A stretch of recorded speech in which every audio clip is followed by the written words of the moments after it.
Já, komið sæl í Jazz After Dark nummer 192. Sælir. Já, sælir, styttist í 200. Styttist í 200. 200 Club, en ánum koma þetta í kvöldsins, það var að strúktúr. Einföld skilabróð frá þeim í dag, það eru dúkarnir og þéttiborðir. Takk. Þeir eru með fjölbreytta eiginleika og hérna... Er langt bestu bara? Já, svo eru bara, vilja minna östuð líka bara að setja húsin, einingahúsin. Henta vel í íslenska veðri, sérstaklega núna í vetur, þá viltu vera með almennilegt hús sem þú treystir á og það eru strúktúr í sérflokki, einfaldir og hagkvæmir. En að þetta í kvöldsins. Gestur Jazz After Dark í kvöld er Kristrún Frostadóttir, hagfræðingur og núverandi formaður Samfylkingarinnar. Vertu hjartanlega velkomin. Takk fyrir. Já, alltaf langt síðan fenguðu síðast. Allt of langt. Já, misti ég alltaf vera þetta. Byrjum á því komið bara. mæ í fyrra held ég. Já, Já, það getur verið. Ólangt síðan. Já, þið voru að reyna að fá mig í sumar eða Já, eitthvað, ég veit þannig að það. Við vinnum allt árið í kring, sko. Já, ég var augljóslega ekki í frí í júli, ég skal segja ykkur það. Við vorum að ræða börnum okkar einn aðeins, sko. Einmitt. Já, klart. Já, byrjum alltaf á því. Hvernig liggur á þig bara? Bara rosa vel. Ég kem bara ágætlega undan sumri. Mér finnst ég reyndar búin að vera, mér finnst ekki eins og að sé búin að vera sumar núna. Nei, samlega. Í svolítinn tíma. En ég ætla ekki að kvarta við því. Nei.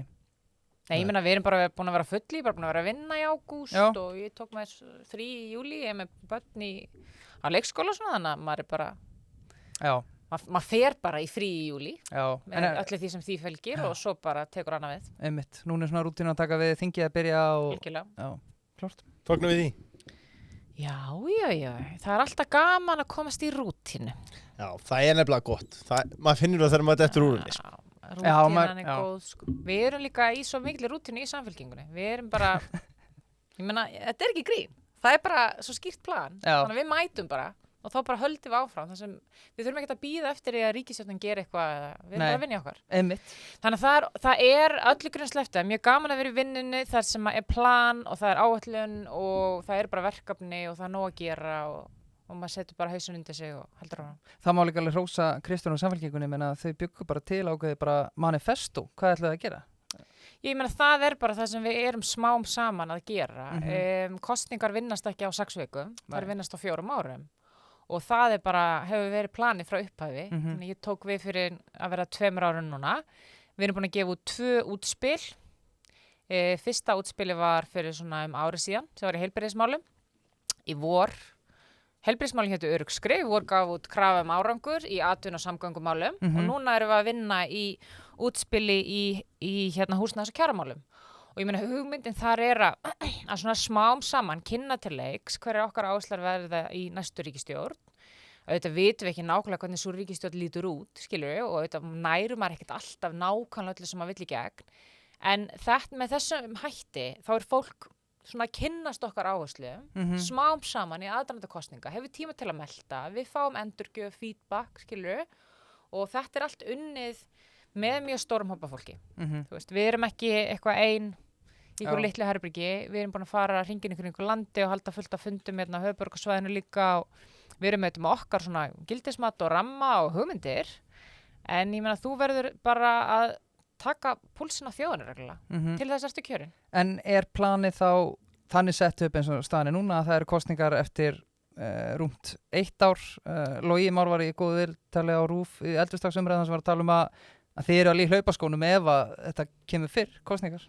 Já, ég meina við verðum bara tilbúin þegar við verðum að vera tilbúin, en ég get alveg sagt að núna við erum miklu tilbúnari núna en við vorum fyrir ári síðan, skilur. En við hefðum bara tekist á við það ef við hefðum þurft að takast á við það. En að sama skapi þá, sko, auðvitað vill maður fá kosningar af því að mér finnst þetta bara vond ríkisstjórn og ég held að það væri bara best fyrir alla ef að það væri bara hægt að stokka upp í þessu og halda áfram. En hérna að sama skapi þá er ég ekkert eitthvað óþreifull eftir kosningum. Það er nóg að gera hjá okkur, skilji. Það er ekki eins og við séum bara, þú veist, að keppast við að vilja vinna kosningar og svo hvað. Þannig að við erum bara að undirbúa okkur og allir aukalegi tími sem við höfum fer þá bara í að útfæra betur einhver mál sem við ætlum að mæta með inn í ráðuneyti en í þingi eitthvað. Þannig að við erum ekki bara að bíða eftir kosningum, við erum bara að bíða eftir því að stjórna ef við fáum umboð til þess og við tökum þessu bara mjög alvarlega. Þannig ég hef alveg nóg þennan tíma að gera. Já, klart. Ánægilegt. Sko, ef við förum aðeins í vaxtaákvörðunina hjá Seðlabankanum í síðustu viku, komið þér á óvart að þeir hafi ákveðið að halda stýrivöxtunum bara óbreyttum? Nei, það kom mér ekki á óvart. Það kom mér bara alls ekkert á óvart vegna þess að það hefur ekkert nýtt komið fram í efnahagsmálum sem snýr svona að opinberri hagstjórninni sem gefur til kynna að það hafi verið svigrúm til vaxtalækkana. Auðvitað hefði ég alveg vilja að það væri staðan, skilur. Það er tvennt ólíkt hvað maður vill og svo annað hvað er raunhæft, skilji. Og ég er ekki ein af þeim sem að sé hag minni að þjóðarinnar í að vera eitthvað að gaggrina Seðlabankann ótrúlega hart. Auðvitað er þetta bara stofnun sem má alveg tala ekki miskilja mig. En það er auðvitað situr bara mjög fast í mér sem hagfræðingi, skilur. Ég meina, Seðlabankinn er bara sjálfstæð stofnun. Það er ókjörinn embættismaður sem stýrir henni og þau eru með bara markmið samkvæmt lögum sem að halda verðstöðuleika og ef að ríkið gerir minna, þá þarf Seðlabankinn að gera meira. Og ríkið hefur því miður gert allt og lítið til þess að halda aftur af verðbólgu og við erum eins og sakir standa að mínum mati í miklu verri stöðu en til dæmis fyrir ári síðan. Þrátt fyrir að verðbólga hafi lækkað þá er hún orðin viðvarandi, verðbólgavæntingar eru ennþá háar, vextir eru búin að hafa háir í mjög langan tíma, þannig að þetta byrjar svona að grassera í kerfinu. Og það sem er ennþá verra er að það virðist einhvern veginn með hverju mánuðinum sem ríkisstjórnin og forystan í landinu, hún bara fjarlægist einhvern veginn vandamálið. Hún tekur það, svo maður segja ekki alvarlega, hún tekur það alvarlega upp að því marki að kenna einhverjum öðrum það, að reyna að útskýra sig frá vandanum, að tala niður til þjóðarinum, að sé einhverjum öðrum að kenna. Og svo skiljaði ekki af hverju verðbólgavæntingarnar haldast háar. Ég meina, við gengum í gegnum tímabil til dæmis núna í vetur þar sem við fengum yfir okkur ytra áfall, Grindavík og ég meina, ég held að það hafi allir, ég held ég geti talað fyrir flesta hérna á Íslandi að það voru allir sammála að þjóðin ætti að standa með Grindvíkingum. En þegar að forysta í landinu segir við skulum standa með Grindvíkingum, þá verður hann að útskýra hvað það þýðir, sko. Já. Það þýðir ekki bara að halda einhverja fína ræðu eða segja við ætlum að gera þetta fyrir Grindvíkinga og það, þú veist, og þú getur verið stolt af því að skellt einum like-takka hérna á þessa fæslu. Það standa með einhverjum, þýðir að þú ert að fórna einhverju, sko. Og þegar við segjum við ætlum að bakka þau upp, við ætlum að taka yfir þetta húsnæði en við ætlum að borga fyrir hitt og þetta, þá ábyrga í stöðunni hefði verið að finna fjármögnun á þessu. Vegna þess í staðinn það sem gerist er að þessi ófjármögnu útgjöld, þau hafa velst í kerfinu og skapa gríðarlega spennu og velt að lokum kostnaðanum yfir fólk, nema bara með mjög breiðum hætti. Já. Og það er það sem að er svo augljóst að er að gerast að ef einhver tekur ekki ábyrgð, pólitíska ábyrgð á kostnaði, til dæmis af svona áfalli, til dæmis af kjarasamningum, þegar það er ákveðið að fara í 80 milljarða kjarasamninga, þá er einhver sem borgar. Það er bara ómarkvisst. Í dag er það Seðlabankinn sem segir bara allir sem skulda borga og hverju skulda mest. Það er ungt fólk, það er eignalítið fólk, hverju lenda í mesta vanda líka út af vaxtahækkunum, það er fólk sem er fast á leigumarkaði, kemst í gegnum greiðslumat, eignamikið fólk yfir miðum aldri sem á eignir sínar skuldlaust, það er ekki að vera mjög efnað, sko, það finnur ekki fyrir því. Þetta eru mjög pólitískar ákvarðanir sem enginn ber samt ábyrgð á og það hefur vantað núna í pólitíkina. Og við erum bara að horfa upp á það í samfylkingunni, við erum alveg hreinskilin. Á undanförnu ári hefur staðan bara breyst það mikið að það hefur vakið mig til umhugsunar hvert svigrúm okkar til aðgerða verður á næsta kjörtímabili. Já. Vegna þess að þau eru bara búin að skapa það mikið vanda í efnahagsmálum og óstöðuleika, húsnæðismálum líka, að þetta verður forgangsatriði númer 1, 2 og 3 að snúa þessu við og það þýðir að önnur verkefni muni þurfa að bíða á meðan og það verður bara að vera þannig. Það verður talað ákveð útgjaldafyllir og við tölum það að kostnaðar velkist í kerfinu og endanum skapið þetta bara aukin verðbólgu þrýsting og þar að meðal á Anna Ásgeir okkar greið en hvar getum við, hvar hefðu við getað Markus og Móti fundið þennan pening til fyrir Grindvíkingana mölu? Nei, ég meina það þarf auðvitað bara að fara margvíslegar leiðir. Þetta er ekkert einn hlutur sem á að gera. Nei. Skilji, þú fær svona mikið áfall á þig. Ég meina, hvar viljum við finna 70 milljarð? Það kostar 100 milljarð að reka Landspítalann. Viljum við skera allan rekstur Landspítalans niður? Nei. En það eru ákveðnir skattstofnar sem er hægt að sækja til að mynda og þegar einhver segir við þig, Birkir, þú átt að standa með Grindvíkingum, en það hefur ekki kostaði neitt beint. En það endaði á það að kostaði í verðbólgu. Veistu hvað ég meina? Já. Þannig að það er einhvern veginn allir pirraðir en gáfu samt einhvern veginn ekki neitt beint af sér og það má alveg velta því fyrir sér þegar koma svona áföll upp sem eru ekki pólitíski eðlisinu, vitið hvað ég meina eins og þegar að gosið var í Vestmannaeyjum á sínum tíma, þá var farið þá leið að fara í að hækka söluskattin sem að síðan reyndist vond hugmynd verðan að þess að þetta er veltutengdu skattur þannig að hann fer einhvern veginn beint út í verðbólguna en það eru aðrir þættir eins og tekjuskattur og þess að það sem að hefði verið ein leið til að segja bara ef að Íslandingar ætla, ef hver og eitt mannsbarn á Íslandi ætla að standa með Grindvíkingum þá þurfum við að borga nokkra þúsund kalla meira á þessu ári í skatta, eitthvað svo leiðis, veit ég hvað ég meina? Og sagt bara þetta er bara Grindvíkingaskattur til þess að fjármagna þetta. Já, bara nefskattur fyrir Grindvíkinga. Ég meina það hefði verið ein leið. Svo breytir það því ekki að það er fullt auðvitað öðrum svona pólitískt vinsælli leiðum til þess að fara, skilji. Ég meina það hefði verið hægt að fara í hækkun á auðlindagjöldum og það hefði verið hægt að fara í sem að þó þessi pólitískt vinsælt hjá ákveðnum hópum ég er ekki að segja þessi alltaf auðvelt en er skynsalegt einhvað síður. Það hefði verið hægt að fara inn í aðra skattstofn eins og fjármagnstekjur og þess að það Hefði fólk sætt sig við að það hefði verið skorinu þjónusta út af svona áfalli? Ég held ekki, skilji. En ég held hins vegar við erum að tala um ný rekstrarútgjöld sem eru pólitískar ákvarðanir, veit ég hvað ég menna? Þegar bara tekin ákvörðun að lækka kostnaðarþáttöku í einhverju eða breyta þjónustustigi, þá gerir fólk kannski meiri kröfur að sé forgangsaði í ríkisrekstri, skilji. Ef að gera eitthvað annað í staðinn eða ef þú ætlar að láta okkur borga þá verður dreifingin með ákveðnum hætti, skilji. En ég hef verið mjög hugsi yfir aðgerðunum í Grindavík vegna þess að ég hef stuttar heilshugar. Það var allir að þingi gert það og það var allir Íslendingar gert það. En þau réðust til að mynda í engar framboðsaðgerðir á húsnæðismarkaði. Takið eftir því. Fólk er bara búið að gleyma þessu. Já.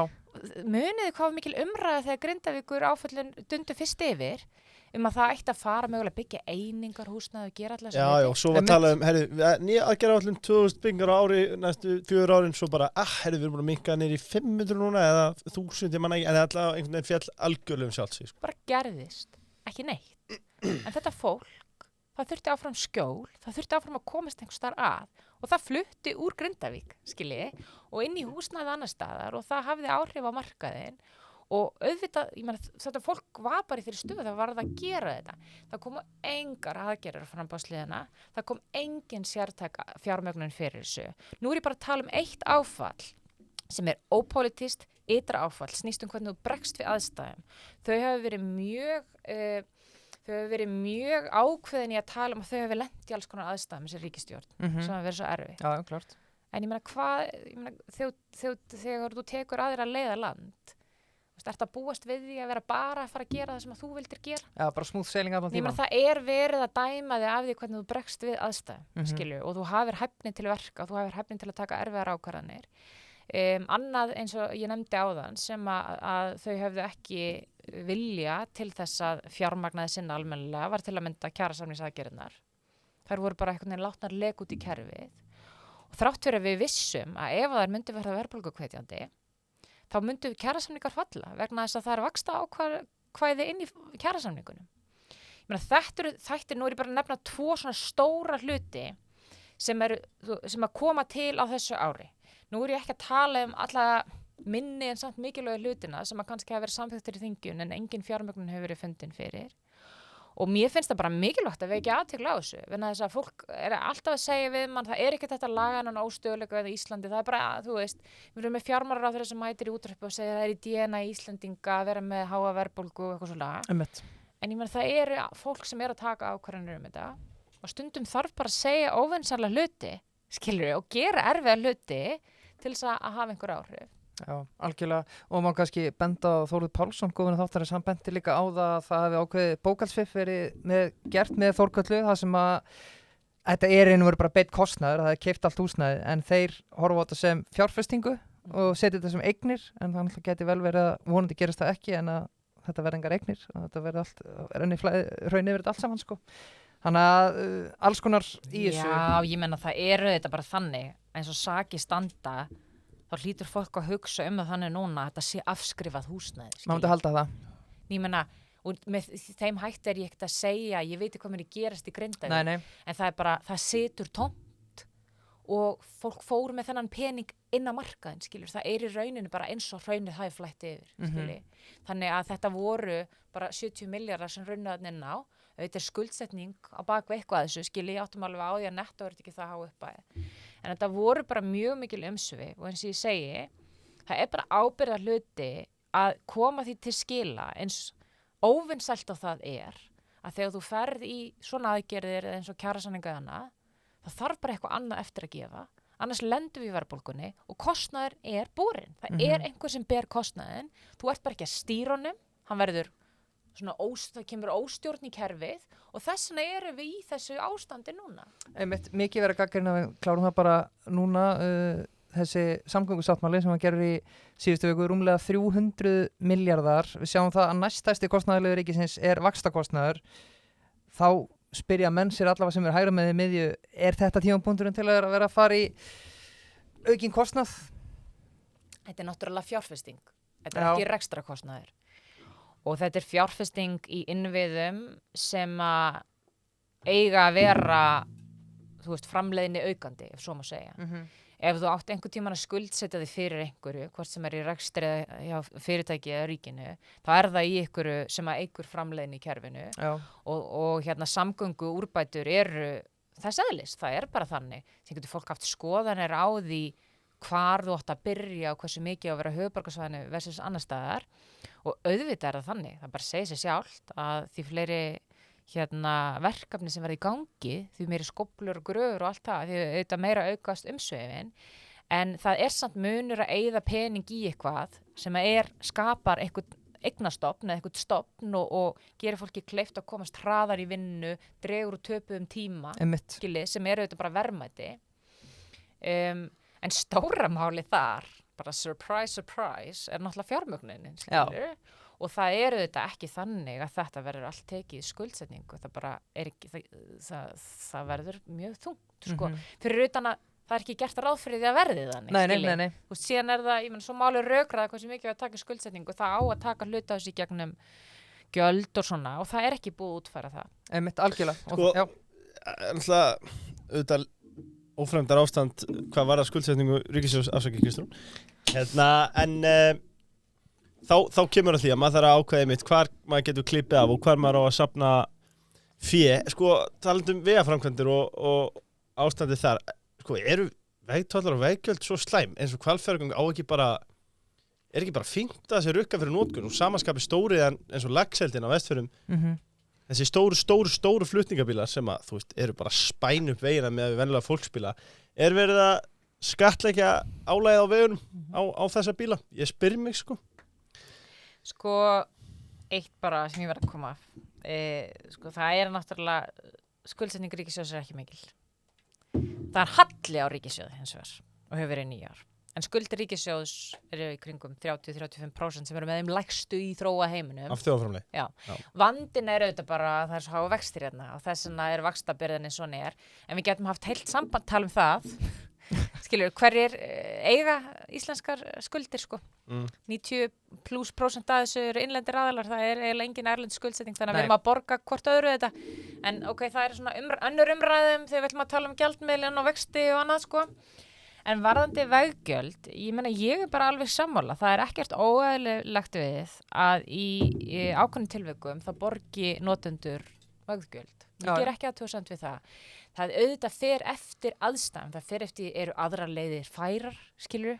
er þetta eini vegur sem þú getur keyrt til að komast eitthvert eða er þetta flýtileið, er þetta bara bókstaflega, það er verið að byggja þetta svo þú getur flýtt þér og komist fyrir eitthvert og þá getur þú borgað fyrir það, ef þið liggur ekki á þá getur þú farið aðra leið sem tekur lengri tíma en er örugg, skilju, og þannig er auðvitað alltaf viðkomnin til dæmis, sérstaklega fyrir utan höfuðborgarsvæði þar sem er verið að ráðast í vegaframkvæmdir eða gánagerð þar sem að fólk er bara í rauninni að koma með eitthvað í staðinn fyrir eitthvað vegakafla sem er beinleinis hættulegur, skilji. En mér finnst ekkert óeðlilegt að það sé tekin gjöld af þessu. Það þarf síðan bara móti að huga því að af því að þetta eru þetta bara ígildi flatar skatta, skilji, þú borgar jafn mikið fyrir þetta óháð bara hvað stöðu þú ert í. Að það er þá hægt að huga að einhvers konar mótvæðis að gera mannastæðar, skilur, ívilnanir í skattkerfinu eitthvað svoleiðis á móti fyrir fólk sem er ekki í sterkri fjárhagslegri stöðu til að bera svona gjöld, sko. En mér finnst það ekki óeðlilegt og ég held líka bara að stundum þar raunsæið að kikka inn, sko. Já. Við erum bara að lenda í vandræðum með fjármögnun á mjög mikilvægum innviðaframkvæmdum hérna og við þurfum að komast af stað. Sko, við gerðum úttekt á þessu sérstaklega í tengslu við útspila okkar krafum árangur í vor þegar við tókum samgöngumálin fyrir. Ég meina þetta er einn aðal hlutur sem fólk talar við þig, sko, og ekki bara á landsbyggðinu þar sem fólk vill göng, bara fólk er pirrað á höfuðborgarsvæðinu yfir umferðinni, skiljanlega. Og þetta er bara mjög stór partur af lífi fólks. Og það er auðvitað þannig að það er hægt að skuldsetja sig fyrir fjárfestingum og það getur bara verið mjög skynsamlegt. Það getur verið mjög skynsamlegt ef það borgar sig tilbaka yfir lengri tíma og þess að það. En þú vilt líka hafa eitthvað mótframlag til þess að draga úr þenslu, skilur. Þú vilt hafa einhvers konar gjöld líka móti. Og síðan er það þannig, og með einhverja framkvæmdir, hvort sem að ríkið heldur utan það félag einhver einkaaðili, þá er ekkert óeðlilegt að skuldsetningin komi til og síðan er peningur notaður til að greiða niður beint á skuldsetningu. En það sem hefur oftast verið, það er oft viðkvæmni, þegar maður talaði fólk svona hluti varðandi veggjöld, er að það er tortryggni gagnvart því hversu vel eyrnamerkt þetta fjármagnir. Fólk hefur svona tilfinningu fyrir því að það sé bara kasta klinki í ykkur hít. Og þá hefur við stundum þótt vinsælla og ég menna normenn hafa gert það þannig að það eru félög stofnuð utan þetta. Meira sem það sem er bara opinber aðili með það. Og bara peningurinn fer inn í félagi, skilji. Og þar þetta bara, í Noregi, ég var bara í Noregi núna í sumar og það er frábært að keyra þar. Þú ert alltaf að keyra í gegnum eitthvað og þú veist kannski ekki að þú ert að borga fyrir það, skilur. Nei. En ég ætla ekki að gera lítið úr því að auðvitað telur þetta. En það telur líka þessi staða sem við erum í núna, skilur, við erum bara föst í umferðinni og þetta er að vega rosalega mikið á bara tímanýtingu fólks, framleiðni lífsgæðum og þess að þar. Já. Þannig langar maður að tvinna tvo þetta í samanbergi ef mér leyfist. Sko, því vorum að tala aðgerðaáætlanir á framboðsliðinni á húsnæðismarkaðnum áðan. Nú vorum við að tala vegtolla og síðan neikvæðan eða rekstrarhalla á ríkinu, sko, það er náttúrulega löngu sprungin umferðaræðin í gegnum borgina og við erum að kalla eftir enn frekara húsnæði. Þessi blessa Sundabraut, við erum búin að bíða 20 ár og bíðum líklega 20 ára viðbútt ef ekkert breytist. Já. En kannski kemur ný ríkisstjórn og maður byrður auðvitað alltaf vonið við það eitthvað breytist. Þarf ekki að byggja eitthvað þarna á milli til þess að frelsa ef við eigum til dæmis að færa okkur enn frekar í 8 Mosfellsbænum og byggja frekar þáttina. Þarf þessi Sundabraut ekki að gerast á það strax eða hvað? Jú, líklega skilji. Þetta eru það sem er flókið við þetta er að fólk hefur áhyggjur af því að fá umferðina í sinn bakgarð, skilji. Og það snúast oft svona hlutir. Að það eru partar af borginni sem að myndu þá frekar fá umferðaræðina inn í sig sem í dag er ekki að fá hann inn í sig. En ég hef verið stuðningsaðili slíkra framkvæmda en það breytir því ekki að ef ég myndi sjá einhverjar upplýsingar sem að myndi fá mig til að skipta skoðun af því að þau bara sína svarta hvítu og þetta er vond hugmynd, þá myndi ég hlusta það. Já. En ég held að lykilatriðið með þetta sé að við höfum auðvitað bara beðið í allt of langan tíma þegar kemur að framkvæmdum hérna á höfuðborgarsvæðinu. Það er líka bara mjög mikilvægt að halda þetta til haga því að þessi samgöngusáttmáli, þetta er svona ekta mál, veit þið. Ég veit að ég á ekki að segja þetta því í pólitík og maður á alltaf að láta eins og allt sé pólitík, sko. En þetta er tæknilegt útfærsluatriði. ég skil ekki af hverju það ætti að vera pólitísku kontrast í þessu og þess vegna náttúrulega var tekin svo ákvörðun að öll sveitafélagin og höfuðborgarsvæðinu tóku sér saman óháð í hvað flokkar að stýra þeim, skiljiði og það ríkisstjórnin hefur verið að koma inn í það þó að Samfylkingin hafi ekki verið ríkisstjórn og var í borginni og allt það.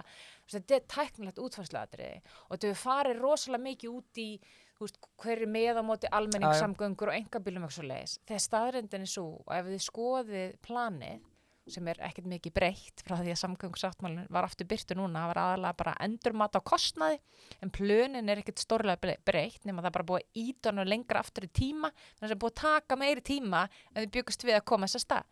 42% af kostnaðinum vegna stoppvega, 42% vegna almenningssamgangna og restin eru hjóla og göngustígar. Þannig að það verið að setja bilaðslega mikið líka í bara hefðbundna götur fyrir bíla. Og ég held að það er svo margt sem við tökumst á Íslandi og það er gott og hollt og við eigum að vera gagnrýnin og auðvitað við vera gagnrýnin líka á fjármagn sem fer í samgöngusáttmála og 300 milljarðar hljóma ógeðslega mikill peningur og það ógeðslega mikill peningur en þetta ekki á einu ári skilji, þetta er plan til 2040 plus sko og og það býr meirihluti landsmanna á svæðinu sko. Þannig að ég vona bara að þetta verða veruleika og verið gert með skynsamum hætti og þá þurfa þau auðvitað bara, það fyrir nú bara styttast í einhver önnur ríkisstjórn taki við. Það er bara enn eitt verkefnið sem að fer að sumuleyti óútfært til næstu ríkisstjórnar ef við hugsum fjármagnið. Það þarf að finna fjármagn fyrir þessu. En við tölum útfærsluatriði, sko, núna hefur Samfylkingin ráðið lögum og lögum í borginni eins og minnst á nokkurt skeið. Sko, ef að þeir halda áfram að halda velli í borginni og segjum að þeir náðu síðan meirihluti ríkisstjórn, þá, myndi maður ekki telja það líklegt að það næðist kannski frekar sátt útfærslu ásöldu saman, af því að þetta hefur verið talað líka með lóðamál og annað, þetta aftur líka útfærsluatriði. Myndi það ekki greiða veginn ef að sami flokkur væri í ríkisstjórn og borgarstjórn? Ég veit ekki. Mér langar að segja nei. En það myndi gera þetta. Mér langar að trú. Nú segi ég bara, ég veit það ekki. Ég veit ekki hvort það sé raunverulega stranda á pólitíkinni. En þetta væri allavega stórt mál fyrir næstu ríkisstjórn að tryggja sama hver í borginni. Og ég meina það eru ákveðnir hlutir sem við verðum bara saminast að vera með langtíma plönum. Það var komið að fóta samgöngu á allan sínum tíma, en þess að samgönguinnviðir taka langan tíma að byggja upp og það ekki hægt að vera að breyta hlutum að 4 ára fresti, þá gerist aldrei neitt, skilji. Og uppalega plani var þá að vera með eitthvað svona, eitthvað, 10, 12, 16 ára plana eða hvernig svo sem fólk vil stilla því. Vandinn hins vegar sú áætlun orðan okkur svona pólitískum óskalista, síðast pólitískum óskalista Sigurður Inga sem að síðan Svandís vildi ekki fá og núna einhvern veginn að breyta fyrir sjálfa sig. Það sem þetta var komið í mörg 100 milljarða framkvæmdir sem voru ekkert fjármagnaðar. Áður átti þetta bara að vera plan sem að þingja upp og samþykja fjármagna og það var bara haldið plani. Þannig að samgöngusáttmálinn þarf auðvitað verða bara þannig plagg, skilur, óháð því hvað ríkisstjórn tekur við. Já. En mér hefur svo sem alveg, ef ég er alveg sangin, mér hefur alveg þótt forsætisráðherra núna að tala þannig, sko, að þú veist að eigi að klára málið, en svo veit maður ekkert hvernig fólk byrjar að tala í aðdraganda kosninga. Nei. Algjörlega, við ætlum að tala Samfylkinguna og TM vilja tala Samfylkinguna. Já, TM, þú tryggir þar. Þetta að tryggja sig eftir á? Nei, það er ekki hægt. Það er ekki hægt, nei. Tryggir hjá TM og gera það fyrirfram, helst í dag. Er ekki bara best að tryggja sig á TM? Jú. Já. Góð slagorð. Já. Í pólitíska landslægin í dag eru margir hægra miðju sem hugsa sér að kjósa Samfylkinguna. Er Samfylkingin að færast til hægri eða mun fylgi dvína þegar stefnumálin verða meira áberandi? Finnst fólki stefnumálun ekki vera meira áberandi? Þetta er allavega spurning. Já, ég ætla rétt að vona að fólk viti, sé farið að vita hvað við stöndum fyrir. Það, ég meina, eina af ástæðanum fyrir því að við fórum í þessa vegferð að, skýra málefnafókusin var einmitt sá að þegar ég tók úr flokknum það hefði verið gerðar kannanir sem að sýndu fram að fólk gat ekki sett puttan á það hvað Samfylkingin stæði fyrir. Og þetta er mjög alvarlegt af mörgum ástæðum, ekki bara almennt fyrir stjórnmálaflokk heldur, Samfylkingin aðlist jafnaðarstefnu, þetta er mjög skilgreind stefna. Ég meina, það ekki mjög margir flokkar á þingi sem eru partur af alþjóðlegri hreyfingu, sósíaldemókrata til dæmis í þessu tilviki, þar sem þú finnur bara systurflokk í eiginlega öllum löndum í heimi, langflestum, sko. Og og þar mjög skýrt hvað sósíaldemókrasía stendur fyrir, auðvitað tekur hún breytingu með samfélaginu eins og öðru. En við þurftum að fara aftur í kjarnan og fókusa á þessi svona grundvallar málefni og sem að þú veist, í einföldu máli bara efnaðar og kjör veljast fólks í raun. Sumir vilja kalla það færslu til hægri. Ég veit ekki, ég meina Samfylkingin hefur alltaf átt að vera flokkur sem vinstra megin við miðju, frá miðju og til vinstri, sem þýðir að þú ert með samansafna fólki sem meira til miðju og aðrir sem eru meira vinstrisinnaðir, skilurðu. Já. Og oft finnst mér líka málin sem að ef að þeir eru svona að fiska eftir því að málin sem að fólk svona finnst hafa verið sett til hliðar og þóttu vera meira vinstrimál. ESB, útlendingamál. Ég meina, ESB vinstrimál? VG styður ekki ESB, Viðreisn styður ESB. Já. Þú veist, það hluti af Sjálfstæðisflokknum og hluti af Framsókn sem styður, ég veit ekki hvað ég meina, það fólk í öllum flokkum sem styður ESB, sko, þó að Samfylkingin auðvitað hafi verið og ennþá Evrópusinnaði flokkur í grunninn, þá fyrir mér ESB ekki vinstri hægri pólitík, skilji. Það eru þetta ángar af því sem að fólk getur fært yfir á það, en það ekki eins og allir jafnaðarmannaflokkar í heiminum hafi verið annarkvort í Evrópusambandinu eða sé að stefna því. Við erum nú bara með systurflokk til dæmis í Noregi sem að land sem ekki í Evrópusambandinu og þau hefur ekki talað fyrir því. En ég meina, við erum auðvitað að gera flokkin að stóra ábyrga, þú veist, grundvallar undirstöðu flokknum sem hann á að vera. Og fólk hefur oft kannski hort á kannski að horfa á það sem einhver færsla til hægri vegna þess að Sjálfstæðisflokkurinn hefur alltaf átt að plassa að vera einhvern veginn svona beysið á þjóðinni. Já. Og þegar allt í einu það farið að koma mynda það, ok, það er eitthvað annað beys til. Þá upplýð fólk, já, það lítur að vera að fara til hægri. En ég meina, ég fyrst og fremst bara að fara aftur í þessi grunnmál jafnaðarmanna sem að hafa alltaf verið bara, þú veist, ábyrg hagstjórn og velferðar sinna stjórn, sko. Já. Síðan getum við alveg tekist á einstökum málefni, skilur, og það alveg tekist á einstökum málefni í Samfylkingunni. Já, algjörlega. Aðeins áfram á þessu nótum, sko, liðsval fyrir næstu kosningar. Það var nokkru áberandi félagsmenn stigið til hliðar í Samfylkingunni. Dæmi það eru Helga Vala og Þorbjörg Þórðardóttir, oddviti flokksins í Garðabæ. Eru mikil átök framöndan í flokknum á milli fylkinga varðandi stefnumótun á kosningavetri? Ég held ekki. Nei. Það þetta kannski ekki mitt að segja, sko, ég meina, það þetta bara líðra í þessum flokki eins og öðrum og við erum einmitt núna að fara í gegnum svona stefnumótuna vinnu fyrir landsfund. Já. Sem að vera núna í nóvember og þar gefst fólki tækifæri til þess að svona taka staðins á og ákveða hvernig þeir þættir líti út í stefnunni. En sko, almennt stefni ekki bara mjög góð í Samfylkingunni. Já. Auðvitað alltaf leiðilegt þegar koma upp svona mál. Ég meina, en ekki hvað. En ég meina, verkefnið bara stærra en það. Ég held að sé mjög margir meðvitaðir það. Ég meina, þetta snýst ekki flokkin, þetta snýst fólkið þarna úti, skilur. Flokkur sem Samfylkingin stofnar til að þjóna fólkinu landinu, launafólki, ekki til að þjóna sjálfum sér. Og auðvitað geta komið upp aðstæður þar sem eru einstakir aðilar sem að finna sig ekki í flokknum eða í verkefninu undir ákveðnum kringumstæðum. En við verðum líka bara að hugsa starra og út fyrir flokkinu þýlitinu til að þetta snýst að ég meina, okkur ber bara einfallega og mér ber siðferðislega skylda sem formaður jafnaðarflokks hann að koma jafnaðarstefnunni í ríkisstjórn. Það auðvitað verkefni númer 1, 2 og 3. Það ekki að við séum alltaf sammála í öllum atriðum og höldum okkur utan ríkisstjórnar, skilji. En hefði ekki verið hægt að halda þessu innan flokksins og það hefði ekki þurft að stíga frá eða hvað? Ég meina, það auðvitað ekki mitt að svara fyrir það. Þetta eru persónulegar ákvarðanir þegar fólk gerir það.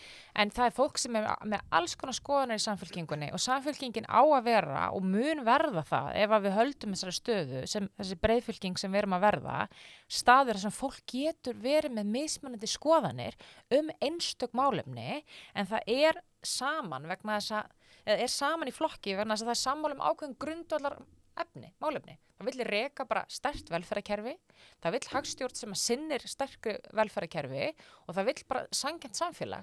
og útfæslur á þessu getur þetta verið með ýmsum hætti. Þú veist, aðstæður geta breyst, staðreyndir geta breyst og við verðum auðvitað líka að geta aðlaga okkur aðstæðum. En það er bara fullkomlega eðlilegt að mínu mati að það séu stundum átök og fólk sé ósammála. Ég upplifi fyrst og fremst bara spenning og ánægju hjá fólki, en ég upplifi líka mikla ábyrgðartilfinningu hjá fólki, sko. Og ég meina, ef ég tala fyrir sjálfa mig, það er bara rosalega mikið ábyrgð sem fylgir því að vera búin að skapa eftirvæntingu ákveðna tegund pólitíkur og breytinga og þess vegna teki ég bara ofboðslega alvarlega að við getum staðið undir því. Og ég vil frekar að einhver verði fyrir vonbrigðum varðandi ákveðna hluti áður en ákveður að kjósa Samfylkinguna en eftir. Mér finnst það bara það heiðarlega í stöðunni. Þannig að þegar ég kom inn í pólitík, ég hafði ekki alist upp í pólitík og ég hafði ekki svona starfa á hliðarlínunni, menn að sumir eru svona búin að vera aðstofamenn eða verið búin að starfa fyrir flokk eða eitthvað svoleiðis. Að það sem að mér fannst áþreifanlegast, ég fór út og talaði við fólk og ég meni, ég átti nú bara samtal við manneskju úr viðskiptalífinu þetta daginn, það sem við vorum að tala um innviði núna, sko. Þú veist að við komum til að vera að segja, ég meina, skulum ekki vera að tala um skatta, við þurfum bara meiri verðmætasköpun og ég var að segja, já, ok. En ef þú værir að reyna að auka verðmæti í þínu fyrirtæki og þú ferð af stað, hvernig ferð af stað? Þú byrjar að funda það, sko. Þú byrjar að fjármagna. Einhvern veginn verður að komast að stað til þess að byggja innviðinni svo hlutinni geti stækkað á henni. Og þá segir viðkomandi við mig, já, en munurinn á því sem að ég er að gera og því sem að stjórnmálamenn gera er að fólk treystir mér til að nýta fjármagnið vel og það treystir ekki ykkur. Og þegar hann sagði þetta, hugsaði ég bara, þetta er bara mjög góð lýsing á mörgu því sem að ég stend frammi fyrir. En hvað vil ég að ég geri? Og ég bara gefast upp eða? Skilji, eigum við bara að hætta þessu? Eigum við bara að loka sjoppinu? Við getum auðvitað ekki gert það.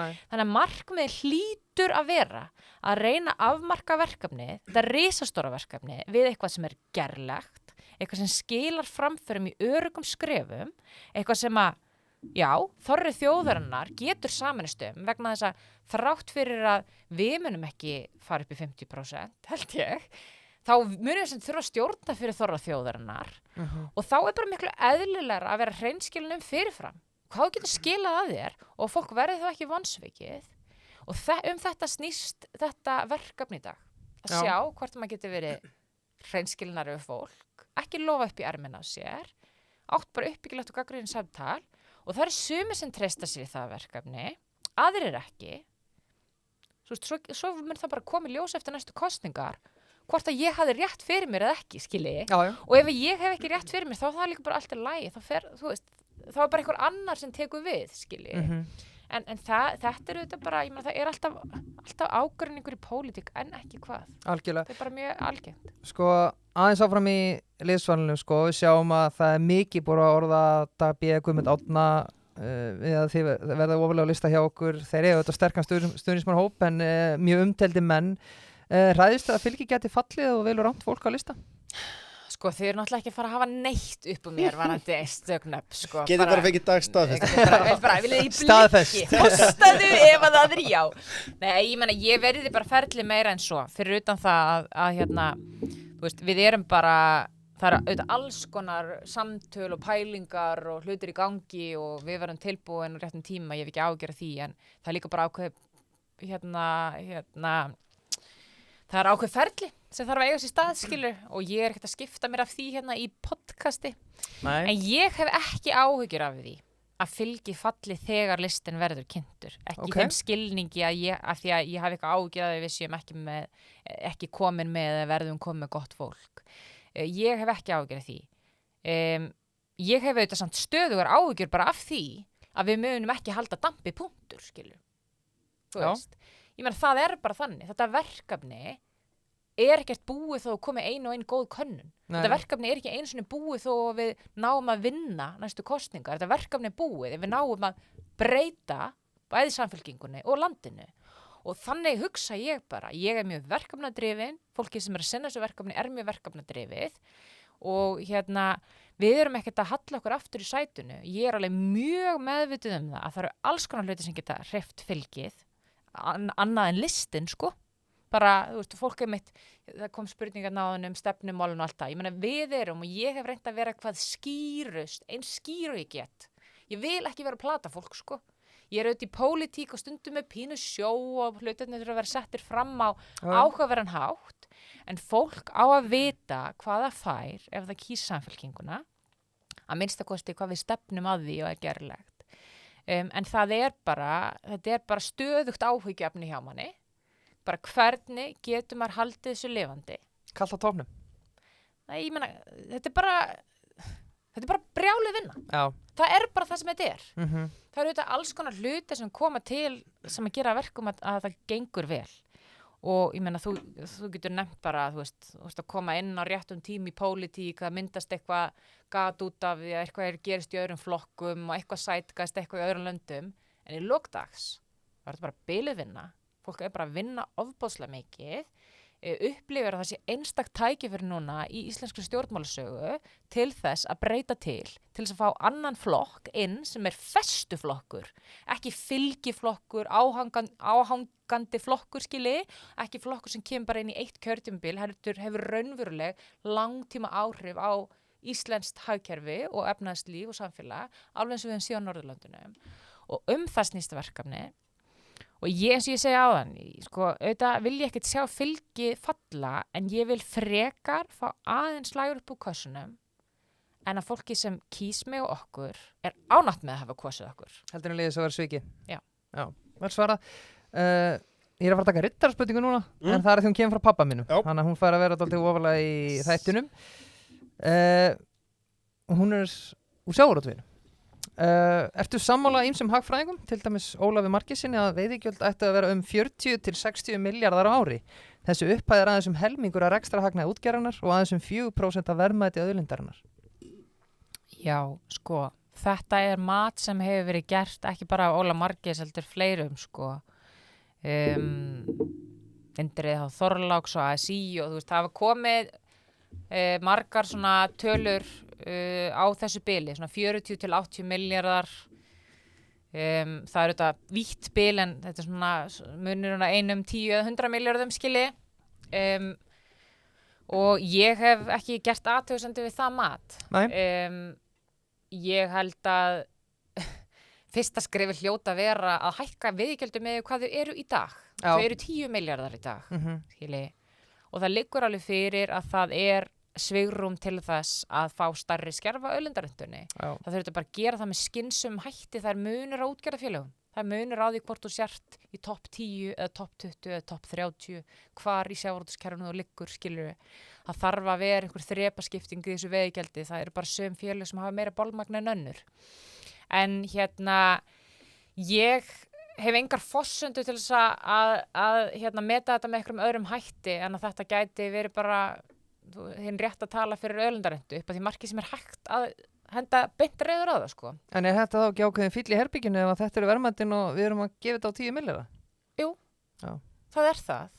En það sem er náttúrulega líka bara vandamálið, almennt, er bara skortur á auðlindastefnu á Íslandi komplett. Já. Vegna þess að það sem að gerist er að við erum með atvinnugrein eins og sjávarútveg sem er að mörguleiti stórkostleg atvinnugrein. Ég meina, þetta er ein af ástæðunum fyrir því að það er velsæld á Íslandi og það varð til velsæld á Íslandi er að við gerðum fullt af góðum hlutum í sjávarútvegi. Við líka búum bara mjög vel. Já, ég meina, en það eru bara mjög fáar greinar í heiminum þar sem við erum að jafn miklum heimsmælikvarða en sjávarútvegi. Og það sem er svo sorglegt, finnst mér, er að það er svo lítið rými til að ræða þetta, en það er svo mikið reiði út af gjaldtökunni. Og ég hef rætt þetta mjög opinskátt og útgerðan sagt bara við þá, ég meina, þið eru ósátt við það hvernig umræðin er sjávarútveg. Af hverju er ekki tilbúin að afgreiða þetta með auðlindarentuna? Og ég er ekki að segja, ég ætla ekki að vera barnalíf, þetta er ekkert auðvelt, en að minnstakosti að taka umræðina að það er augljóst að það er bil á milli þeirra rentu sem er tekin inn í dag og það sem að þetta hefur verið metið á. Það er enginn að tala að fara upp í 80 milljarða einum sólarhring, sko. Við erum bara að tala getum við farið í einhverjum skrefum upp á við. En sko, mér finnst þetta að vera mjög vont fyrir þessa atvinnugrein af því að það er svo margt annað sem við gætum verið ánað með líka í sjávarútvegi, skilji, og gætum verið stolt af og talað upp og okkur veitir ekkert af svoleiðis hlutum til að tala en það vantar líka bara komplett auðlindastefnu í landi, hvort sem það snýr að sjávarútvegi, fiskeldi, ferðaþjónustu og orku. Ég meina orkumálin hafi verið mjög mikið til umræðu núna. Já.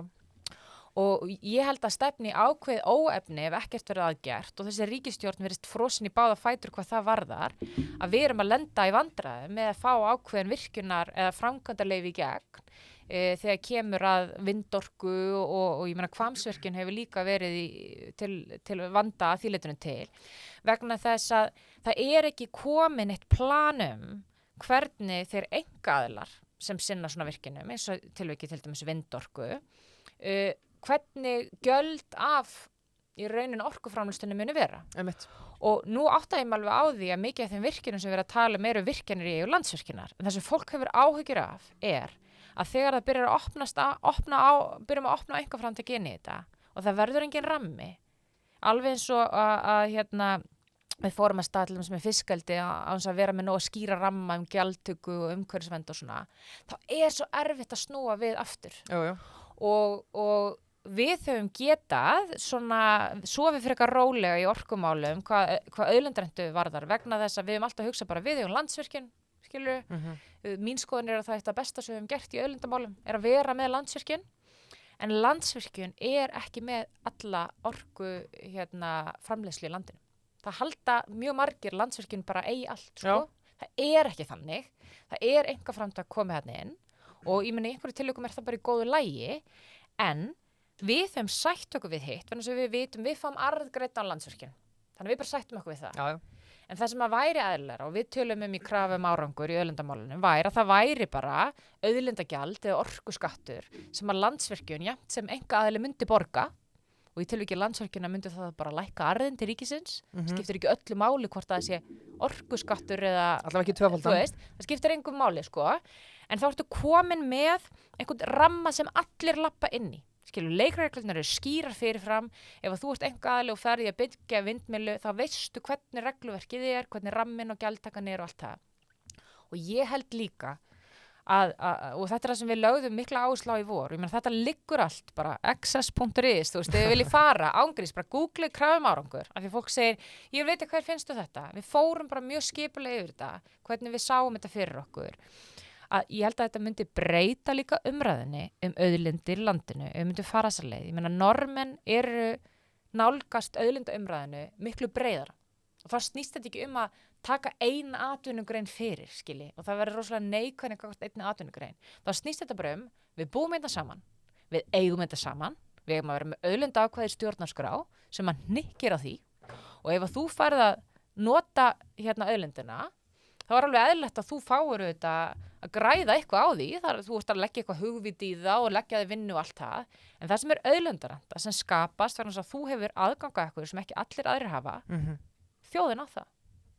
Og þetta er bara umræð sem er mjög mikilvægt að taka og þetta er talandi hægri vinstri pólitík og hvort sem við erum að færast til hægri eða ekki. Ég meina, finnst ykkur þetta að vera hægri eða vinstri mál? Já, einhver myndi segja þetta væri vinstramál, skilji. Svo talið samt við bara fullt af hægrimönnum sem að finnst þetta bara mega fullkomið sens, skilji. Þetta hefur ekkert með rekstrasnild að gera ef þú kemst yfir auðlindarentu, þú veist. Nei. En þú getur auðvitað að fara illa með auðlind og það er ekkert sjálfgefið ef þú græðir á henni. Ég áttum alveg á því, sko. Klárt. Það er náttúrulega... Já, gjör svo vel. Maður bara spyr sig í sambandi við orkumálin, sko. Það er svo sorglega þróun... Var ekki King Gulli samt að rjúfa kyrstu í orkumálum með það? Já. Já, sko, en nei, örsnögt bara annars vegar, sko, að það hefur nú mikið verið rætt gjaldtöku og hvað sé rétt og rangt í þessu öll saman, hvað var að sjávarútveginn. Já. En sko, álverin. Nú ætlum ég að sko flega fram staðreyndum bara á nokkur ábyrgðar, en eru þau ekki að borga allt og lítið það? Þarf ekki að setja þeim einhverja afakosti? Ég veit að skapa störf, en þau eru að skapa svo bílu verðmæti. Já. Sem að nánast ekkert gjald tekið fyrir. Sko það hefur náttúrulega, þið ættu bara að fá eitthvað frá Landsvirkjun til að koma að tala um þetta. Því að þau eru búin að vera í mjög áhugaverðri vinnu undanförnum árum, ég meina á sín tíma var bara endursamið við álverin.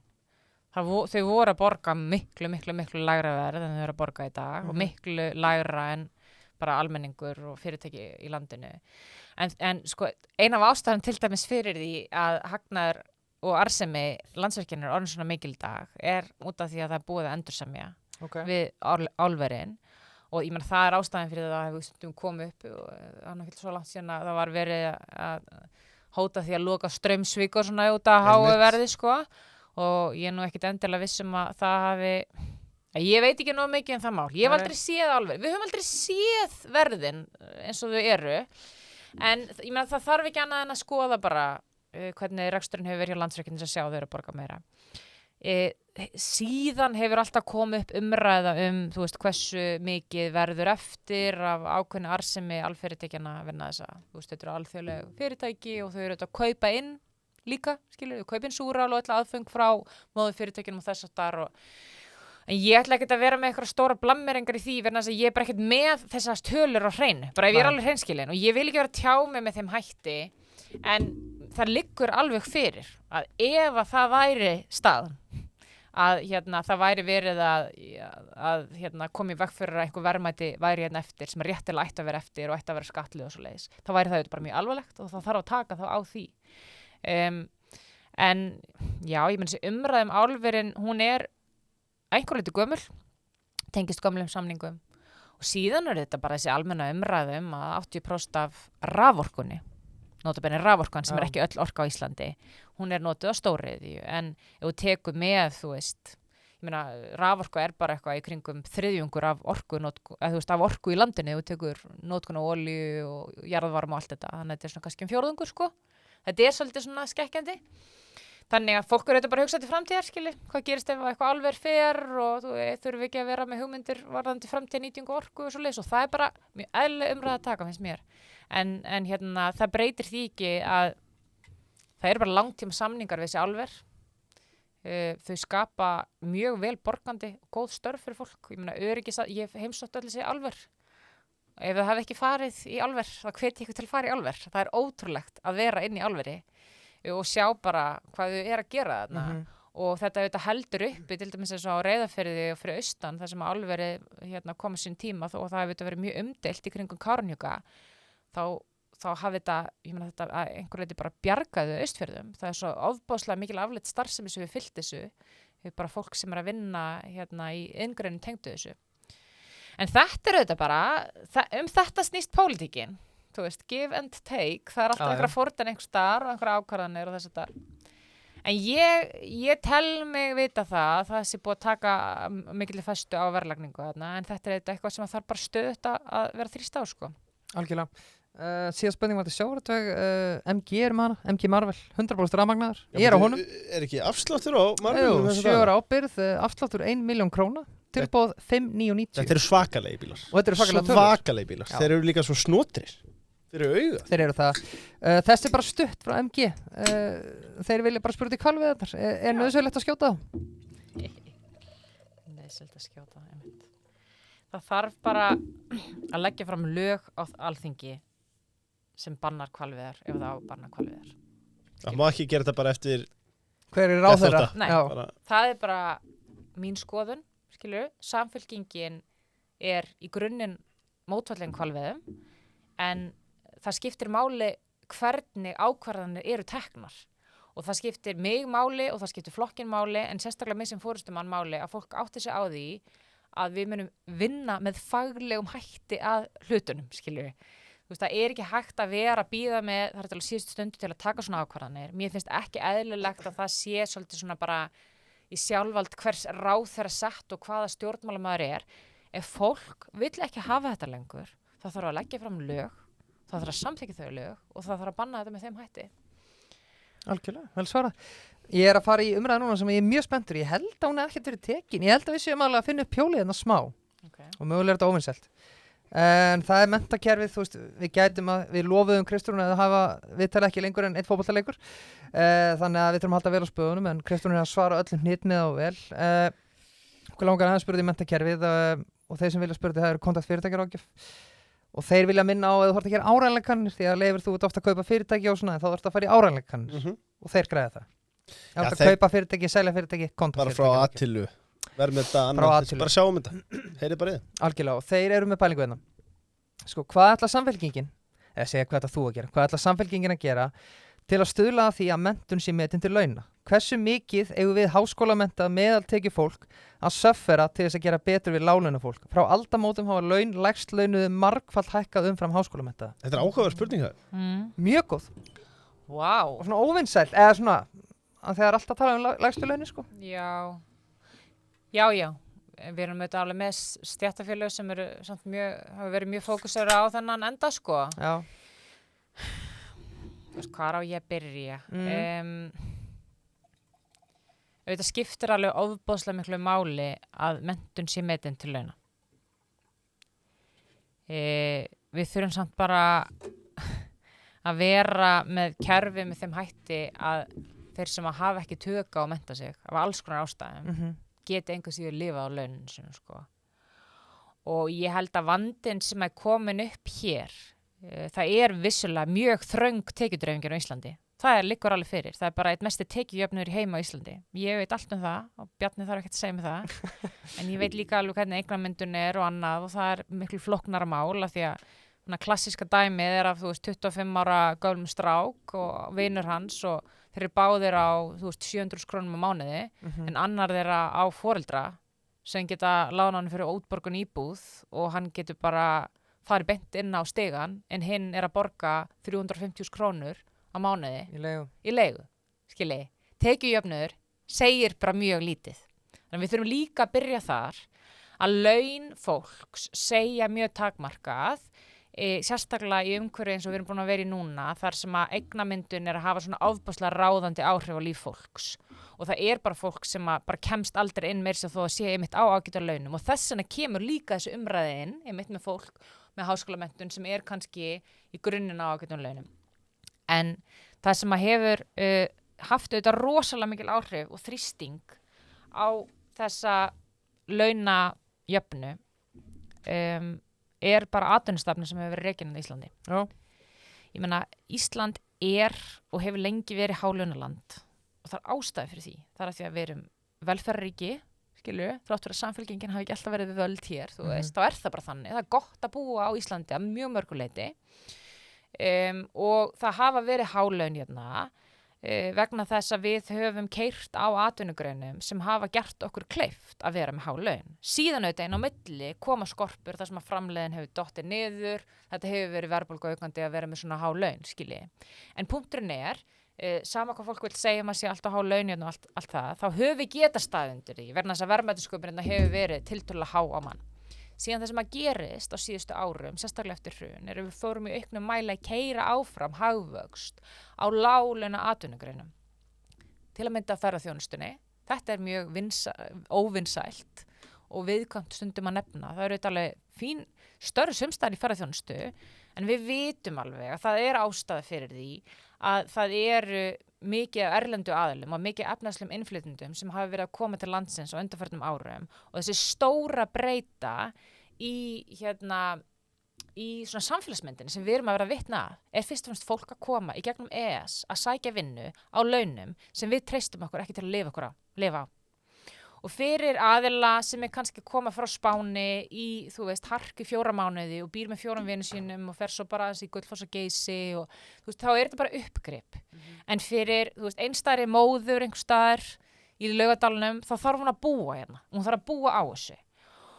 Og þessi stefna hefur gert það að verkum að við höfum fjölgað störfum sem eru lágframleiðni, ókleift að borga hálaun, en rosalega mikið fólki þarf að koma inn í landi til að skapa sér verðmæti. Og þetta að þrýsta á húsnæðisverð, þetta að þrýsta á innviði og alla þessa þætti og gera það verkum að bara grunnframfærsla í landinu að hækka. Það sem þú þarft bara til að lifa af. Og þetta búið að skapa rosalegan þrýsting á lágu launin. Þannig að þessi munur, þú veist, á milli hvað þú fær fyrir menntunin og lágtekju líka verið þess að við erum búin að vera að keyra hagkerfið áfram á láglaunastörfum þar sem að fólk hefur ekki getað lifað á þeim og þá kemur þrýsting á þann launaenda, skilji, og þá hefur við ég vil ekki segja leyft okkur, en við höfum bara einhvern veginn þurft að fara þá leið að segja, við getum ekki þá látið þá prósentuaukningu leku upp allan stigann, skilji. Þannig að ég veit þetta er ekki einfalt svar, ég menn það væri auðvelt fyrir mig að segja ef við komum daglega bara 100p, skilju, er sammála, metum mentun til launa, skilju, en ekki hvað. Já. En flókna atrið er að við höfum bara verið að taka inn í landið mjög mikið af fólki sem að hefur verið skamstíma hérna, en líka fólk sem er sestaðið hérna. Það hefur haft ákveðna áhrif á húsnæðismarkaðin, leigumarkaðin og allt þetta og líka verðlag í landinu. Og það hefur haft áhrif á, í rauninu bara getur fólks til þess að lifa af hérna á lægstu launum. Já. Og þannig að við þurfum að fara, sko, það væri bara lýja mér sem stjórnmálmanni halda fram að það væri bara spurning um einhverja samningsstöðu eða bara, þú veist, að við ætlum að byrja að meta menntun til launar. Það þarf að byrja að breyta leiknum neðar í kurfunni, að bara grunnviðmið við að búa á Íslandi séu lægri, skilji. Og það er bara atvinnustefnumál. En þetta ég er alveg sammála, þetta er alvarlegt, þetta er líka sérstaklega alvarlegt varðandi, þú veist, fólk er að koma inn á vinnumarkaðinn seint, með mikil námslán, skilji. Það er eitthvað sem að þekkist ekki í nágrannalöndunum okkar, það er að segja á Norðurlöndunum er þetta víða í formi styrks, skilju. Þannig að það er alveg hægt að hafa líka áhrif á kaupatt fólk sem er með menntun án þess að fara bara í launaliðin. Það væri hægt að fara í ívilnanir, í námslánum, skilji, og þess að þar. Sko, já, skapa jöfnuð í landinu, og við sjáum til dæmis, þessi verkefnisflokkar hafa borið hæst í réttindabaráttu þeirra hver stór húsnæðisliðurinn er og sem sagt, þú tókst dæmi áðan sem sagt þessa 25 ára einstaklinga. Það sem annar átti sem sagt fjölskyldu sem átti kannski fasteign og sem er ekki bara Það voru með sömu launa hinn átti ríka foreldra. Já, fasteign hefur náttúrulega bara, það er ekkert launungumál að hún hefur verið. Það er ekki eins og ríka foreldra, bara fólk sem er með smá svigrum. Já, rétt. Þú veist, og er kannski meira sem bara að draga lífverðinu sínum eða eitthvað. Þetta er bara séreignasparnaður Íslendinga og svo sér það einmitt allan fjölda innflutafólk sem kemur að vinna þetta. Sem alltaf stendur höllum fæti gagnvart þeir sem hafa búið hérna lengi í ljósi þess að þú horfir á. Það er ekki með bakland og það er ekki búið að horfa á fasteignaverðið rjúka upp 10% hverju ári þar sem þú átt eitthvað hluti í. Sko, maður spyr sig þegar maður sé líka fréttaflutningum það að 9 af hverjum 10 fasteignum sem keyptar í dag séu fjárfestingar. Maður spyr sig, sko, er það ekki stærsta mál, flokk sem best fyrir jöfnuði að sem sagt greiða úr þessari flækju? Jú. Þetta verður eitt stærsta einstaka málið sem næsta ríkisstjórn mun þurfa að takast á við. Ég vil ekki segja í kosningunum, heldur bara þetta mál muni vera þarna, saman hvort þú leikur áherslu á eða ekki. Efnahagslegur stöðugleiki og húsnæðismál verða bara númer 1, 2 og 3. Sko maður sá einhver úrræði sem að mér persónulega fannst fáránleg eins og hlutdeildarlánin sem að enduðu bara á því að vera á eftirspurnarhliðinni. Það vantar augljóslega framboðshliðina. Sko, ég vil ekki vera að pressa því, ég veit að það er ýmsir þættir í svo öll saman, en hvað getum við gert? Hvað væri til dæmis skynsamlega lausn til þess að létta á þessari spennu? Sko, þetta er náttúrulega bara flókið, en sumt er einfalt, skiljið. Það er mjög einfalt að segja að það þarf að auka framboð. Ég meina, það sjá það allir, skiljið. Það sjá það til dæmis allir að plön eða spár fólksfjölgun hafa brostið ítrekkað vegna þess að það sá enginn fyrir að svo atvinnustefna sem var verið að keyra á. Við látum alltaf eins og við lendum í hlutunum. Skilja, það er líka rosa pólitíkin. Sko. Við bara lendum í þessu, þú veist. Ég meina, þetta þú ert að taka ákveðna ákvörðun með því að haga ívilnunum og skattkerfinu og hvötum í kerfinu með þeim hætti og grípa ekki inn í. Þú þarft að grípa inn í. Það snýst pólitíkin fyrst og fremst. En þessi fólksfjölgun er náttúrulega söguleg sem við erum að koma út úr þessi tímabili og við erum eiginlega ennþá inn í. Og þegar við erum að tala að fólk sjá ekki veisluna eða sjá ekki hvað er frábært, búið að vera frábært í þessum hagvexti. Og ég menn þetta er spurning sem margir velta fyrir sig, bara hvernig getur staðið á því? Að með þú veist 20% hagvexti yfir 30 ára tímabil að fólk upplifið það sé allt ómögulegt. Það er hagvöxtur á mann sem telur, sko. Það er hagvöxtur á mann. það bara verðmætasköpun á mann og við erum búin að vera að keyra einmitt á þessari vinnuaflsfyrirku greinum og það bara, hagvöxtur á mann búin að vera miklu lægri en 22%, þannig að það svo ofbáslega margir á bak við þetta. Hver eining kallar á fleiri rúm, fleiri fermetra, meiri nýtingu á heilsugæslu, meiri nýtingu á vegunum og í ofanalag ferðamennin inn í þetta sem teljast hvergi í þessum tölum. Þeir teljast ekki í framlögum til lögreglu eða ekki skólana heldur heilbrigðisstofnun og allt þetta.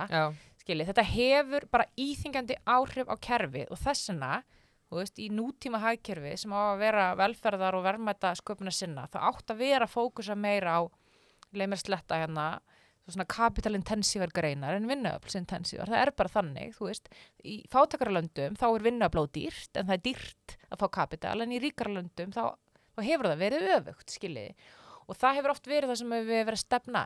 En í húsnæðismálunum, þá þetta vandinn verið sá, já, það var ekki byggt nóg, meðal annars vegna þess að fólksfjörgun var bara massíft meiri en við var búist og svo lendir í þeim vanda byggingariðnaðurinn by default hann innflytjendamiðaður, hann þannig út allan heim, sko. Það ekkert sér íslenskt fyrirbæri, hann alþjóðlegur, það mjög oft fólk að koma í verktöku alþjóðlega inn í stóru verkefni til dæmis og alls konar verkefni og geti samt alveg verið auðvitað launamenn á skrá, en það þýðir að til að byggja meira þarf þetta að flytja fólk til landsins, skilju, og þá þarf þetta að spyrja þau, ok, viljum við líka vera að flytja fólk til landsins til að afla gjaldeyri í útflutningsgrein, skilji, verðan það sem við verðum að gera að við verðum að byggja, við komumst ekki hjá því, við verðum líka að sinna öldruðum inn á öldrunarstofnunum og við verðum að sinna fólk inn á heilbrigðisstofnunum, en við getum valið í hvers konar útflutningsgrein við erum í, skilji. Við getum ákveðið með hvaða hætti við þjónustum heiminn, en við getum í raunin ekki ákveðið, auðvitað pólitíkin getur það, en þú veist, við viljum vera one-on-one inn á heima, skilji. Þannig að þar auðvitað þarf að taka bara á til lengri tíma hvernig við forgangsröðum ákveðum áherslum í atvinnugreinum og þú veist og ívilnunum. En svo hlutir sem hægt að gera tiltölulega hratt og hafa bara stöðvað pólitíkinn í dag. Tökum Airbnb sem dæmi. Já. Ég meina að mínu mati það þarf bara að gera drastiskar breytingar á Airbnb á Íslandi. Ekki búið að gera? Alls ekki. Alls ekki. Var þetta ekki komið mátt bara vera með 2 milljónir árið eða eitthvað? Já, en málið bara að sko meira segja það hefur áhrif, vil byrja að segja, en í öðru lagi það þannig að já, þó þú ferði yfir það, þá hefur það samt áhrif á markaðan þó þú borgir af því, sko. Já. Veistu hvað ég meina? Já. Þú mátt alveg vera með það. Þú þarf bara að skráða sem atvinnustarfsemi. Já, sem að þú gerir þá bara. Já, ég menn sem bara að gera það. En þau leyfi öll þurrausin. Það bara takmarkaður fjöldi sem held ég bara ekkert svo mikill núna. Jú, vandamáli það voru gerðar, annars að vera farið ykkur tæknilega atriði, en það voru gerðar breytingar á reglum sem snéru að atvinnustarfsemi í formi Airbnb á sín tíma sem gerða verkum að það var í rauninni, þú þurfti til dæmis ekki að borga fasteignaskatta af Airbnb sem var tæknilega sér atvinnustarfsemi þrátt fyrir að þú væri bara að reka hótel. Haldi ruglingu, skatta og bara, það hefur enginn geta svara mér. Það til fyrirspurn í þinginu frá mér til Þórdísar Kolbrúnar sem að samþykti þessa breytingu þessar reglugerð á sín tíma og það verður enginn geta svarað í af hverju þetta var gert. Enginn. Það voru engar ástæður til að gera þessu. Þessu var breytt tilbaka núna daginn og það var tilkynnt sem svakalega aðgerð. Já. En þú veist... Veðsynni var samþykkjað upp á því. En auðvitað. En sko, þú veist, það þarf að taka á Airbnb. Airbnb var uppalega kynnt á markaðinn á alþjóðavísu sem bara leið til þess að leið út lögheimilegt þegar þú ert erlendis. Ekki til að þú getur keyptir nokkrar íbúðir sem að annars fólk myndi búa í svo að ferðamenn getur gist í því. Sorry, það bara þannig að þegar við erum í aðstæðum eins og við erum með núna að það erfitt að byggja, við náum ekki að byggja nóg hratt, þá þarf að forgangsraða og núna ætlum ég að fara aftur inn í það sem ég var að segja áðan, þú veist, hvað þurfum við að gera heima og hvað getum við valið okkur? Við getum ekki valið hvort að fólk eigi að fá öruggt hús og skjóla ekki. Við viljum ekki þurfa að velja, en við getum valið hversu marga ferðamenn, þú veist, við targeturum og hvaða þjónustu við flytjum út. Það þarf að gera breytingar á Airbnb sem að miða fyrst og fremst að því að Airbnb snúist og setja leið út lögheimilegt. Skilur, þú sért ekki að kaupa marga reglum til þess að gera. Það væri hægt að gera eitthvað svoleiðis. Það væri líka til dæmis hægt að setja kvaðir eða setja skilyrði sem gera fólki erfitt að fara með húsnæði sem fjárfestingareign. Skilurðu, að það sé bara miklu flóknara og dýrara að eiga viðskipti með húsnæði númer 2, 3 upp. En ekki inngrip í markaðin alltaf smá hættuleg hjá henni opinbera? Jú, en ég meina það er líka bara mjög hættulegt að hafa hlutin eins og það eru núna. Já. Ég meina stærsti kostnaður ríkisins í dag er launakostnaður. Hver er stærsta breytin launakostnaður? Það er húsnæðismarkaðurinn, skilurðu. Ég meina við búum öll í kerfi sem hefur áhrif á eitthvað. Ríki, ég held við höfum talað með þetta áður. Ég meina það er ekkert til sem heitir frjálsmarkaður. Allt sem að funkar á markaði er regluvætt, skilurðu. Húsnæði og heimili fólks er ekki hver og ein vara. Auðvitað er þetta flókið. Ég ætla ekki að láta eins og þú veist, það skiptir ekki máli hvernig þetta er gert, skilji, og auðvitað þarf að vera vel undirbúna svona breytingar og ef að þau hafa einhver ófyrir sig áhrif, þá þarf fólki bara að vera treystandi, skilji, og það er auðvitað það sem maður er fyrst og fremst að selja fólki, mann sé bara treystandi að taka skynsamlega ákvörðun að breyta því þá ef það hefur ófyrir sig áhrif. En það á auðvitað bara að draga úr hvötum sem að snúa að því að þú gerir eitthvað annað við en að búi henni. Já. Og það, ég meina, það eru líka svona hlutir eins og, þú veist, ég man ekki nákvæmlega hvað hlutfall er eitthvað, 50% leigutekjuðinu þarftu ekki að borga, þú veist, skatta af eitthvað svoleiðis. Verna þess að það er alltaf sagt að hlutaði þarft í viðhald og eitthvað, en það hlutfall er ekki svona hátt í mörgum öðrum löndum í kringum okkur. Nei. Þú getur átt eitthvað 1200 fermetra húsnæði og keypt að selta án þess að borga ákveðin gjöld. Það eru svona hlutir, viti, í kerfinu sem að væri hægt að eiga við ef fólki væri alvara þegar segði íbúðir sem að fara í byggingu núna verða fyrir fólk til að búa í, skilji, ekki fyrir þjónustu eitthvað svoleiðis. Og þetta er eitthvað sem að, þú veist, við munum bara þurfa að leggja fyrir eitthvað skýrt niður og mér finnst bara mikilvægt að verði gert með skynsum hætti eins og ég segi, þetta þarf bara að undirbúta vel og finna út úr því að þetta hafi ekki einhver ófyrir séð óþarfa áhrif. En þetta er bara eitt stærsta hagsmunamál þjóðarinnar í dag. Þetta er að drífa áfram allt ójafnvægi í kerfinu og ef fólk ætlar að vera þarna, já, ég meina það er allt ómögulegt en það má ekki snerta þetta. Ég meina hvað, þú veist, það má bara ekki hreyfa sig. Þetta er það sem er að valda okkur hvað mestum usla í dag og það þarf bara eitthvað pólitíska fórustun í það.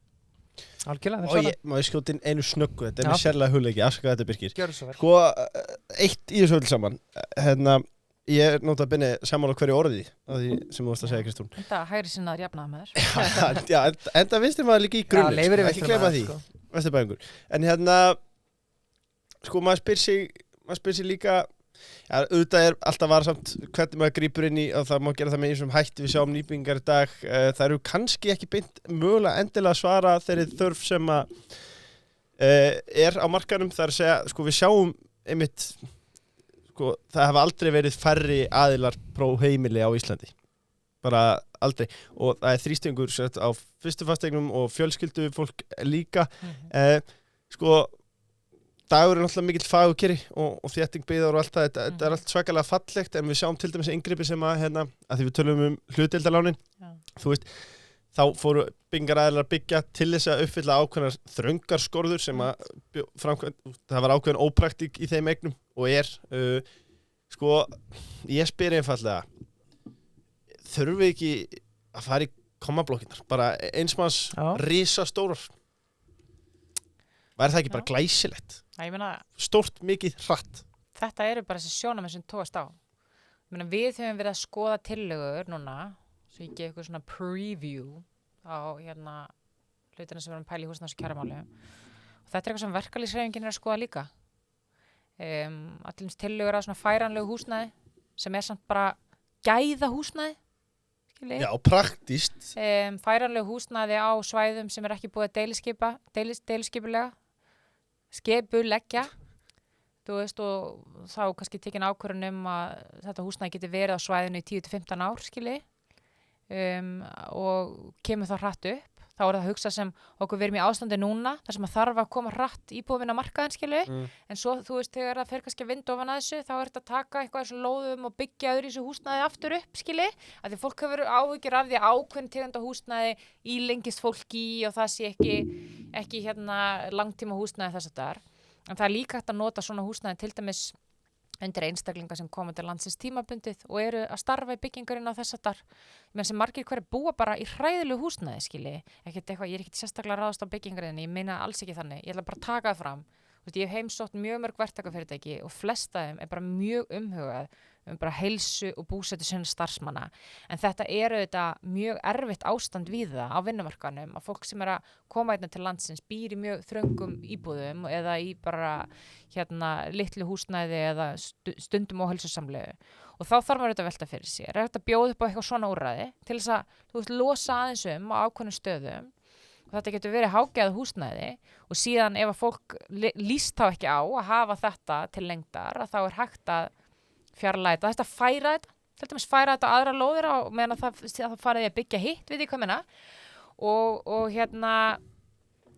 og byggja þannig með ódýrari hætti. Ég meina það er líka og það þarf til dæmis, það er alveg augljóst að þarf að fara í endurskoðun á byggingaregluverkinu sko.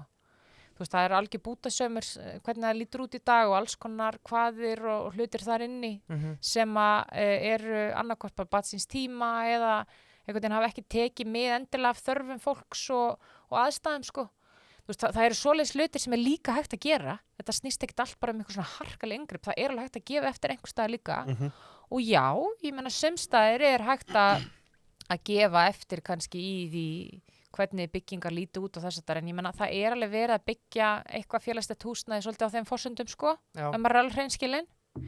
En þú veist, ef þetta snýst líka bara þessa stefnu með þéttingu byggðar og það, ég menna það þarf bara að gera ýmislegt, skilji. Já, það þarf þétta byggð, en það eru líka rými innan vaxtarmarka höfuðborgarsvæðisins sem er ekki verið að byggja á sko, rosalega mikið rými og það hefur auðvitað verið svolítið pressa að bíða með að byggja ekki og þetta ekki bara við Reykjavík sko, ef við erum bara alveg hreinskilegin, en ég menna, þú veist, sumst það er reyndar lóðu bara búnar, skilst mér. En það hefur verið pressa að bíða með að byggja ákveðnu svæði þar til að almenningssamgöngur eru komnar eitthvað leiðis og ég menna, ég skil alveg þau sjónarmið, en ég veit líka eitthvað fólk er bara að flytja þá í Hveragerði og keyra í gegnum sama veg, skiljið eftir. Viti? Og svo mengun sem verður á þau og svo framvegis? Já, en ég menna það er bara fínt að búa í Hveragerði og sem vilja bara búa í Hveragerði, þú veist, en nú er ég að tala með síðan bara sækja vinnu og allt þitt líf og þú hefði kannski freka vilja búa í Reykjavík sko, eða höfuðborgarsvæðinu. Þannig að ég held að eins og staðan er núna, þá bara megum við gera með dogmatík í þessu, veit ég hvað ég meina? Hvort sem að snýra einhverjum skoðunum inngrip á markaðinn. Ég meina þetta er ekki hefðbundin markaður og hann er að rugla í öllum öðrum markuðum. Það liggur alveg fyrir. Það er líka verið að eiga við markaðin með alls konar hætti. Þú veist, þetta á að vera markaður fyrir heimili fólk, svo þetta er orðið eitthvað allt annað í fyrsta lagi. Og svo líka í svona skipulagsmálum og þegar snýra að reglum þess að þætti að þurfa ákveðin grunnprinsip. En þú veist, við þurfum líka bara að komast að stað, sko. Já, algjörlega. Sko þetta skot gengur hjá okkur, ég get sagt þér eitt leifur, ég kom á síðan spurninguna, fyrir riddara. Fyrir riddaraspurninga sem er partur 2 sem tekur 3 tíma. Er það ekki autosender spurningin? Jú, það er autosender spurningin. Það er náttúrulega með 8% markaðshlutdeild í döfslunum. Þannig að ef eitthvað klikkar þar, það getur alltaf komið fyrir einhver reykist í þig og getur bakkað á. Já, það kemur glæsilegri frá 8. Já, en góðu fréttirnar eru þær, ef eitthvað slíkt kemur fyrir, eins og nýtt tilbaka og fer með það til autosender. Þeir kunna sitt fag og gera þetta vel. Það sem þeir gera líka bara er að þeir útbúa kostnaðaráætlun, fá hann á samþykkt á tryggingunum, vonandi TM, panta alla varalötu fyrir og bókus á bílinn í viðgerð, þeir eru alltaf klárt. Já, þeir eru bestir. Þeir eru langbestir. Síðan spurningin fyrir riddaraspurningar er framhaldið og þessa spurningu skrifaði ég reyndar. Framhaldið lítur vægast sagt vel út fyrir ykkur þeir með kringu 30% fylgi eins og vorum aðeins búin að nefna fyrr í kvöld. Sjálfstæðisflokkurinn sögulegri lægð, sjáum frábært viðtölu Bjarnar reyndar í gær á Silurnu, þar sem hann talaði eins og það var allt bara í toppstandi. Sjáum til við það. Ríkisstjórnarflokkarnir eru allir að fá rækilega á baukinn. Miðflokkurinn reyndar að koma sterkur inn, Viðreisn alltaf í kringum sín solid 10%. Segjum sem svo að þeir vinni glæsilegan kosningasigur eftir 1 ár til að fá að bóka í þáttinn á kosningaverða. Með hverju langaði að vinna? Ég vil vinna með flokkum sem að styðja minn málefnafókus. Og ég meina Hvaða flokkar eru það í dag? Ég meina ég hef vel sagt það, ég vil mynda með vinstri stjórn. Það er það sem að ég vil gera og til þess þarf þetta samfélkingin að byrja að verða mjög stór. Skilji? Þegar vinstrið er ekki stórt í dag, sko. Já, ég meina vinstri og miðju, sko. Veit ég meina, kannski hef ekki að segja þetta sem manneskja sem í stjórnmálaflokki, en sko þorri landsmanna ekkert endilega, eða mjög margir, ekkert eitthvað, ég hér á hinu pólitíska rófi. Það eru bara flestir svona, þú veist, pólitíska rófi í Íslandi líka mjög þröngt. Þetta líka kannski mjög óvinsælt að segja, eitthvað sem stjórnmálum má ekki að segja, en bara, þú veist, þetta mörguleiti einsleitt samfélag og það samstæða hérna og við erum lítil þjóð og fólk ekkert með mjög ólíka skoðanir á ákveðnum hlutum, sko. En það vissulega ágreiningur, ég ætla ekki að gera lítið úr því. En punkturinn minn kannski þá sá að hérna, það fullt af fólki sem hefur komið upp að mér, sem hugsaði að það myndi aldrei kjósa vinstriflokkar, en samt sammála einhvern veginn öllu, eða mörgu sem ég segi, og það ekkert af því að það sé allt eitthvað voðalega hægri sinnað, það sem ég að segja, það bara, maður að útskýra hvað samfylkingin stendur fyrir og hvað felst í að vera jafnaðarmaður og hvers konar samfélag vill búa í og allt það, og það hefur kannski bara ekki komið alveg nóg skýrt fram. En ég vil fyrst og fremst vinna með flokkum sem að geta tekið undir þessi lykilega áherslur okkar, þú veist, í heilbrigðismálunum, húsnæðismálunum, efnahagsmálunum. Við fáum ekki neindrópa á einhverju flokkum sem þú hallast að núna? Nei, ég meina, það mun líka bara standa og falla með hvað þeir flokkar eru stórir, sko. Já, þetta. Ég þarf líka bara að geta mynda ríkisstjórn. En þú varst að tala áðan sem að mér ást frábær punktur og að tala að þið langar frekar að fá aðeins lægri kosningu og að kjósendum líði ekki svo að þau séu sviknir. Sko, þurfum við að fara meira mæli í þetta fylkingadæmi? Það sem að þú bara segir, mér langar að vinna með þessum flokkum og þá bara veit fólk að það kýst þig. Samanborið við til dæmis eins og við sjáum það að VG að þurrkast út núna. Það að hluta til að því að Kata einhverju leyti, samkvæmt skoðunum VG-stuðningsmanna, sveik þá með að fara að vinna með Sjálfstæðisflokknum.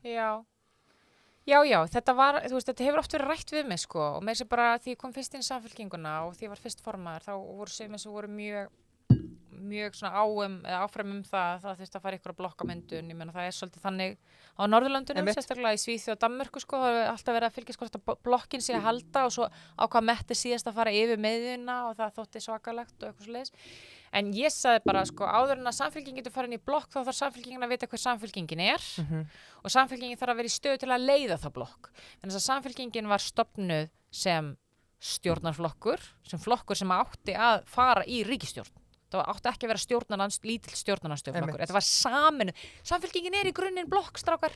Hún saminuð, en vitið hvað ég meina? Svo bara glemdi fólk því þegar hún varð 5%. Að uppalega þegar hún var stofnuð, þá var hún stofnuð sem blokk á móti Sjálfstæðisflokknum. Breiðfylking. Skilji, þú veist. Þannig að það þetta grunnurinn í Samfylkingunni og verkefni hefur verið að gera hana aftur að þeirri breiðfylkingunni sem hún átt að vera. Þannig að fólki liði vel í flokknum, þetta væri aðgengileg flokkur, fólk fengi ekki svona, sko, þú veist, þú ert ekki nægilega mikill jafnaðarmaður til að vera í Samfylkingunni. Heldur bara, þú veist, fólk með jafnaðartöku bara velkomið í flokkin. Það bara þannig. Og þú getur bara komið og það getur liðið vel.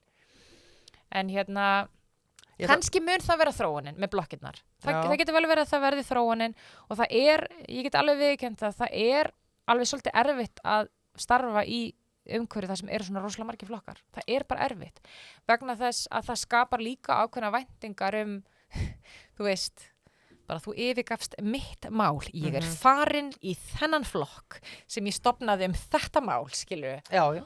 Og það ekki hægt að stjórna landinu þannig. Nei. Það ekki hægt að stjórna landinu þannig að allir verði sammálaðir, skilji. Ég ætla að búa til smá sviðsmyndhandar. Segjum að kosningarnar fara vel fyrir ykkur og þú getur valið Reykjavíkurmódelið eða vinna með Sjálfstæðisflokknum við tveggja ríkisstjórn. Reykjavíkurmódelið. Já, sko. Það þarf eitthvað mikið að gerast í Sjálfstæðisflokknum til þess að við yrðum ekki í rauninni bara sett í þá stöðu að þurfa að yfirgefa okkar stóla málaflokka. Ef ég alveg hreinskilin við ykkur. Ég hef samt líka alveg sagt það ef myndi verða eitthvað stórkostlegar breytingar í Sjálfstæðisflokknum sem myndi gera það verkum að þeim myndi finnast allt frábært sem ég var að segja, skilji, í grundvallaratriðum gæti stutta, þú veist. Já, þá væri þetta bara grundvallar breyting. Já. Þú veist, Reykjavíkurmódelið á við í borginni, það ákveðin pólitík líka í borginni. Og ég meina það eru flokkar þar sem að, þú veist, mér hugnast alveg að vinna með og eru nálægt okkur. Ég meina Framsókn komin í þá pólíu núna, Viðreisn komin í þá pólíu núna, skilji. Þetta eru flokkar sem ekkert langt frá okkur. Nei. En þú veist, þannig að mér myndi alveg hugnast það fyrirkomulega einhverju leyti. En eins og ég segi, þeir flokkar Þeir taka líka bara miða á ástandinu í Reykjavík, skilji. Já. Og málefnin á landsvísu eru aðeins með öðru hætti en á 16 stíðinu. Sérstaklega í Framsókn, það er bara annað skrimsli í borginni og Já, en ég skil hvort það falast eftir, fólk er mjög forvitið þetta og þetta er náttúrulega svona, fólk vil heyra. Það er bara eðlilegt að fólk viti. Já, en ég meina, þú veist, það eina sem ég get sagt um þetta, af því að mér finnst bara ekki, þú veist, ég veit ekkert hvað kemur upp á kassunum, ekki bara hjá mér heldur hjá öðrum flokkum, sko. Já, ég veit bara bókstaflega ekki hvernig það mun líta út. Og hérna, ég verði þetta bara að vera í þeirri stöðu að standa fast á þessum kjarnamálefnum sem við erum að fókusa á. Þess vegna hefur við sagt, við setjum þetta á hilluna, við setjum ákveðna hluti til hliðar, þess að þetta er það sem við munum standa fyrir. Og ef að ég mun ganga inn í ríkisstjórn sem að lætur til hliða öll lykil málefnin okkar, skilji, þá eru þetta pólitísku ferillin minn og líka þetta pólitíska verkefni fyrir samfylkinguna. Því er bara lokið, skilji. Þannig að það er það eina sem ég get sagt við fólk á þessum tímapunkti. Þannig að mér finnst bara ekki við hæfi að vera fara í ykkur stjórnarmyndun að vera þér, þú veist, opinberlega áður en að kemur på kassunum. En ég og samfylkingin stend og fell með því að við reynum eftir mesta megni að halda lykil áherslum okkar til streitu. Til þess þarf samfylkingin að verða stór. Ef fólk vill sjá breytingar, þá verður það að sætta sig kannski við einhverja þætti í fari samfylkingarinnar sem að það er ekkit ánægt með, af því að það vill samt heildarmyndina, heildarpakkan sem við erum að tala fyrir. En segjum að ef þið myndir vinna kosningarnar og þú ert bara ekki að ná að púsla þig saman við einhvern annan flokk, myndir þú frekar samt fara bara í stjórnaranstöðu eða finnst þú ekki ná nægilega mörgum málum í gegn? Nei, ég er ekki viss um að ég myndi fara í stjórnaranstöðu. Nei. Ekki ef ég væri sannarlega í þeirri stöðu að geta mynda ríkisstjórn og ég hefði fengið sterkt umboð frá kjósendum. Ég meina, út af það gengur þetta, annarkvort hefur erindi eða ekki.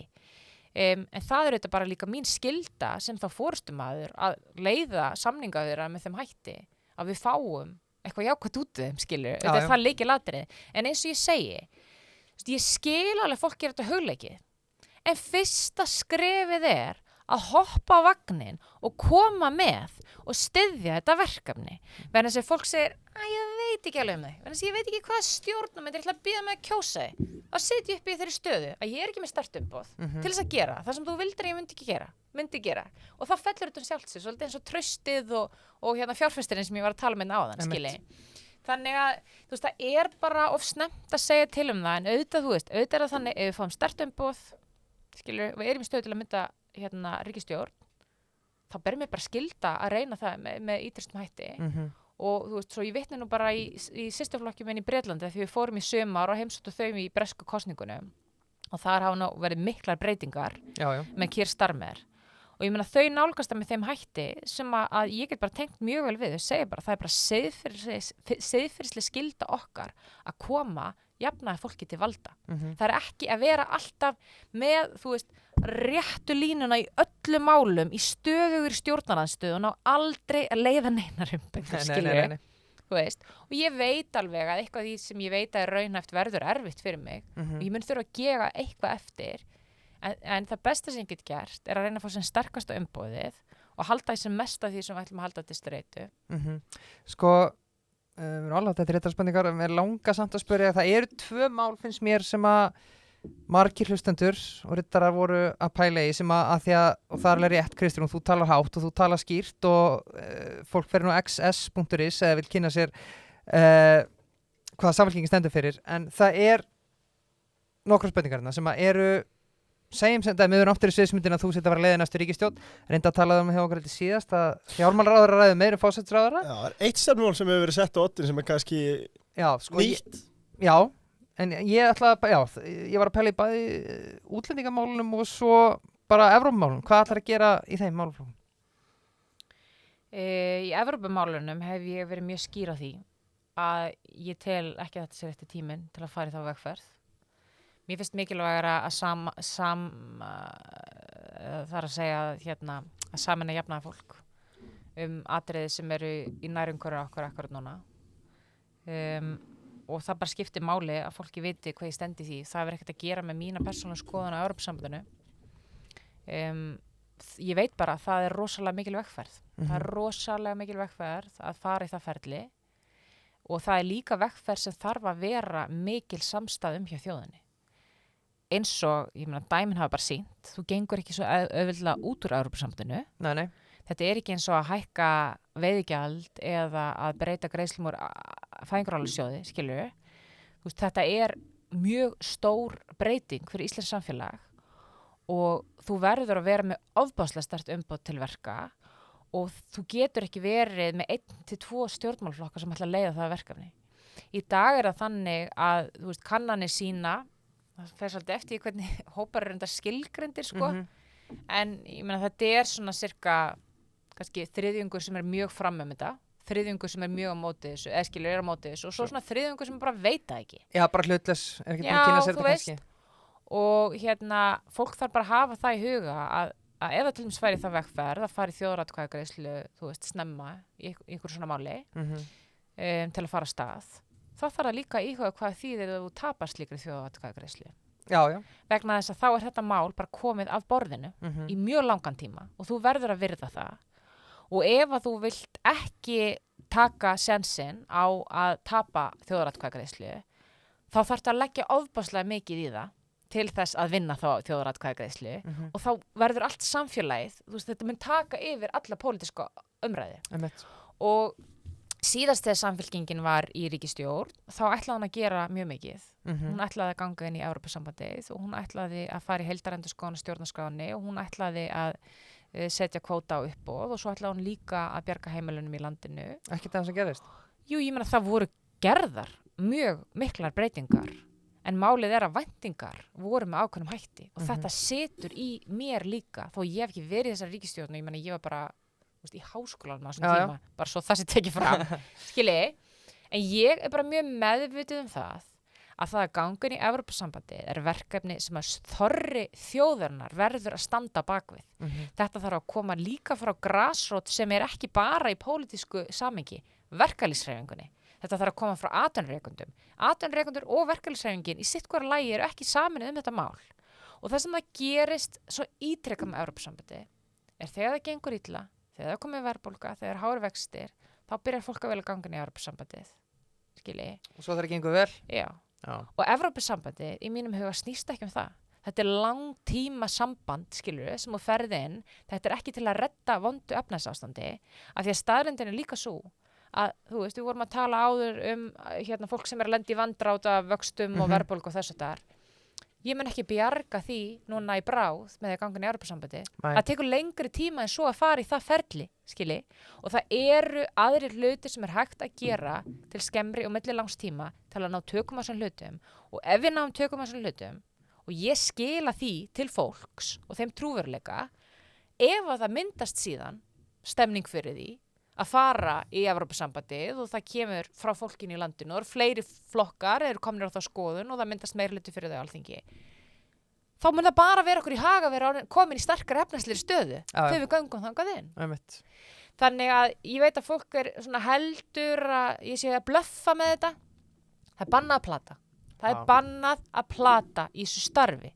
Auðvitað geta hlutir breyst. Skilji, aðstæður geta breyst, en þegar ég segi að forgangsmálið núna verður efnahagslegur stöðuleiki í formi aðgerðir sem getur ráðast í strax í dag, ekki í formi alþjóðlegs samstarfs, þú veist, húsnæðismálin, heilbrigðismál, samgöngur, þú veist, önnur atvinnustefna, þetta eru risamál. Þá meina ég það og ég ætla ekki að fara bak orða minna. Það þýðir ekki. Það sé ekki hægt að ræða með Evrópusambandi, það sé ekki hægt að uppbyggilega umræða um það og taka alla þessa hluti með. Það er enginn að setja ofan á þeirri umræða, alls ekki. Fólk er bara fókuserað, einbeitt og það er ekki að plata fólk. Sko. Já. Hvað með útlendingamálin góðu? Þú mætti nú til kollega okkar í eina pælingu og það var allt vitlaust. Já, einmitt. Hvað með útlendingamálin? Já, hvað vill Samfylkingin gera? Samfylkingin vill fyrst og fremst að við gerum bara skynsamar breytingar á löggjöfunni þar sem þarf til. Ég meina, lykilatriði og kríteriarnir í því máli eru mjög skýrar og voru mjög skýrar í hvernig við afgreiddum til að mynda löggjöfunni sem var í vor. Ég meina, þetta þarf að vera til þess fallega auka skilvirkni í kerfinu. Þetta þarf að vera mannúðlegt og þetta þarf að vera í samræmi við löndin í kringum okkur. Og þetta er bara hið ábyrga í stöðunni. Ég meina, það er óþarfi að vera að gera breytingar sem eru ekki í takt við þetta og ef við erum alveg hreinskilin, stundum bara verið að henda ykkur að núta því að það hljómar eins og það getur verið sniðugt, sko. Já. Það bara þannig. Ég meina það var til dæmis lagðar fram breytingar í vor af því að það voru einhver sem velti fyrir sér okkur við vorum á gulu eða sátum hjá í atkvæðagreiðslu. Að fólki vildi annarkvort að við ættum að vera grænu og samþykkja þetta eða rauð af því að allt sem hlyti að koma frá þessari ríkisstjórn í útlendingamálum var hræðilegt. Það var ekki þannig að mínu mati. Þannig að við lágum yfir þessu máli. Við höfum legið yfir þessu málaflokki í mjög langan tíma. Ég pælt ofboðslega mikið í þessu. Það þýðir ekki sem er einfalda lausn eða patentlausn á þessu máli. En það voru þættir þarna sem snýra málsmeðferð sem voru bara jákvæðir. Við vorum bara græn á því. Það voru aðrir þættir sem við studdum markmiðin en okkur fannst útfærslunar ekki nógu góðar. Þannig að við sátum hjá því. Og svo var annar þáttur eins og til dæmis með fjölskyldusameiningar sem að við vorum einfaldlega á móti og það var frekar skýrar ástæður fyrir því. Men í fyrsta lagi, ef þú færð fólk hingað til landsins sem er eitt og það fær samþykki á að vera hérna á landi. Ég meina, hver eru líkurnar á því, er ekki meiri líkur að það plummi sig? Það hefur ykkur í kringu sig sem það getur treyst á, það sé ekki eitt hérna. Og já, ég minnst ekkert óðurlegt að gera kröfu til fólks, eins og að gera kröfur að þú sért virkur, skilur, þú sért í atvinnu, þú sért að, læra tungumáli. Bara allan daginn, auðvitað, gerum þær kröfur, en ekki vera viljandi bara setja ykkur vörður hvenar þú mátt fá konuna þín til landsins til að búa hérna, skilji. Það auðvitað ekki hægt að vera með engar reglur svona hluti. En það ákveðnir þættir sem að bara áttu ekki við hérna mínum mati og þessar fjölskyldusameiningar, það ekki þannig eins og þú veist, frændiðin í 4. ættliði getur komið, þetta ekki þannig. Við erum að tala kjarna fjölskyldufólks og þegar fólk að hafa áhyggjur af útlendingamálum og aðlögun og inngildingu eitthvað svona, þú veist, og áhrif á kerfu eitthvað, menn þá vita það allir og ert með eitthvað bakland. Þá þér að fara að líða betur hérna. Þú ert einn hérna að bíða í 2-3 ár og kannski mögulega fjölskyldan í hræðilegum aðstæðum. Þannig að við gátum ekki sætt okkur við það. Fyrir utan það voru svona tæknilega atriði sem ég ætla ekki að fara út í sem að bara sýndu fram að meiri segja að aðilar sem að unnu í kerfinu voru á móti þessari breytingu. Þannig að ég meina við munum bara styðja þau mál sem verða góð í þessu í vetur. Við munum gera athugasemd við mál sem að mun ekki skila þessu samræmi, en ég ætla ekki að halda til streitu ykkur útlendingastefnu sem ekki í samræmi við það sem gengur og gerist í löndunum í kringum okkur. Það bara staðreynd málsins og ég meina sósíaldemókratíski flokkar bæði á Norðurlöndum og í Norður-Evrópu og annar staðar. Ég meina þeir hafa verið við völd. Það öðru sem verið við völd en að vera í stjórnarnarstöðu. Það bara þannig. Það líka öðru sem verið við völd í dag en var fyrir 10 árum síðan. Þegar Samfylkingin var síðustu ríkisstjórn þá voru ekki svona margir að leita hælis á Íslandi. Nei. Og það var bara, þetta var ekkert mál, skiljið, þetta var svo lítið að ræða. En síðan það bara sem miklu stærri umræða, hversu stór partur af áskorun sem við eigum við í dag sem samfélag þetta, sko. Já. Og það auðvitað líka lykilatriði í pólitík að segja, við erum að hafa stjórn á þessum aðstæðum, við erum með skýrar, almennar, sanngjarnar reglur, þú veist, hröð málsmeðferð, þú átt ekki að þurfa að bíða í mörg ár eftir að fá já eða nei. Þetta það sem talað mest í dag. Þetta sem talað mest í dag, en stærsti hluti þeirra útlendinga sem búa á Íslandi að koma heit í gegnum EES, þannig að við erum að búa til störf sem við viljum ekki vinna í, þannig að okkur fyrst kjörin og aðstæðarnar ósettanleg. Skilji, þetta svo breytta heimsmynd sem að blasi við fólki þegar það fer út í búði út á götu og það upplifir breytt samfélag, það upplifir það að við fórum úr. Þú veist, á tímabili þessari ríkisstjórnar hefur farið úr kringum 9-10% af þjóðinni af erlendum uppruna í 18 eða 19%. Það fyrst og fremst atvinnustefnu tengt. En vissulega eru erfið mál sem koma upp, þau dúkka upp í fjölmiðlum, þau vekja, þú veist, tilfinningar, þau skapa bara svona erfiðar aðstæður fyrir fólk. Sá mótmæla á hann? Já. Fyrir hún alveg ekki? Já, ég meina þetta bara erfið mál. Þetta bara erfið mál, en pólitík líka erfið.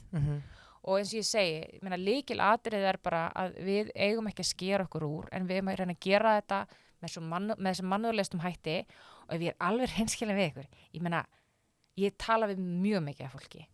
Ég tala við fólki þvert yfir pólitískan skala, þú veist sem ekki náttúrulega virt í pólitík en þar og kringum allt landið. 95% af fólki bara með mjög hóflegar og eðlilegar hugmyndir þetta. Skilji, það vill fólki vel.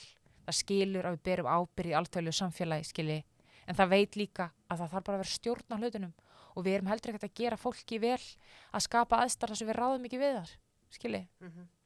Þannig að, þú veist, en ég er ekki með svar fyrir því bara nákvæmlega hvar Nei. í löggjöfin ég ætla að grípa inn í. Bara svona sirka vegferðið sem þú átt að horfa í. En ég er bara með opin augum gagnvart því að þessi málflokkur hefur breyst. Þú veist, flokkarnir í kringum okkur og þá er ég ekki bara að tala um Danmörku því fólk spyr alltaf, við ætlar að vera þess að metti. Já, loka og bara voru öllu. bara öðru þessi aðstæða líka í Danmörku en eru núna, sko, bara svo ég segi alveg eins og er. En við getum ekki skorið okkur úr, ég meina við vorum að tala með Evrópusambandið áðan. Einmitt. Og ég meina, það er margir í samfélkingunni og ákveðnum flokkun sem hafa verið mjög áfram Evrópusambandið og Evrópusambandið hefur bara verið að taka stórar ákvarðanir í þessum málum. Já. Sem að við getum ekki skorið okkur heldur úr, sko. Nei, algjörlega. Við ætlum að taka nokkra rittara spurningar. Ég kemst ekki hjá Síðasta liður. því að taka við reynum að hafa þær snöggar en það bara svoleiðis ringdi inn og ég Við veit erum að það náttúrulega komin í framleggingu í þessum fótboltaleik, svo ég ætla að taka fram það var framleik. sko. Verðsnögt, það eru náttúrulega okkar menn í Sútöp sem að klæða því í vetur, eru með glæsilega línu. Ég á það til að gleyma hérna inn á vefsíðunni hjá þeim. Svo er þeir líka með hennan forláta bjór þar, en okkar bjór er auðvitað alltaf Budweiserinn, tékkneska gullið. Agalega góður, þó að klækin hafi verið völd í kvöld. En það er komið að fyrstu rittarspurningunni. Hún er frá Lengjunni og Lengja spyr einfaldlega hvað er þitt lið og í hvaða sæti endar það í ensku deildinni núna þegar hún er farin að rúlla. Ég verð alltaf stressuð að byrja að tala um fótbolta. Ég fylgist ekki mikið með fótbolta.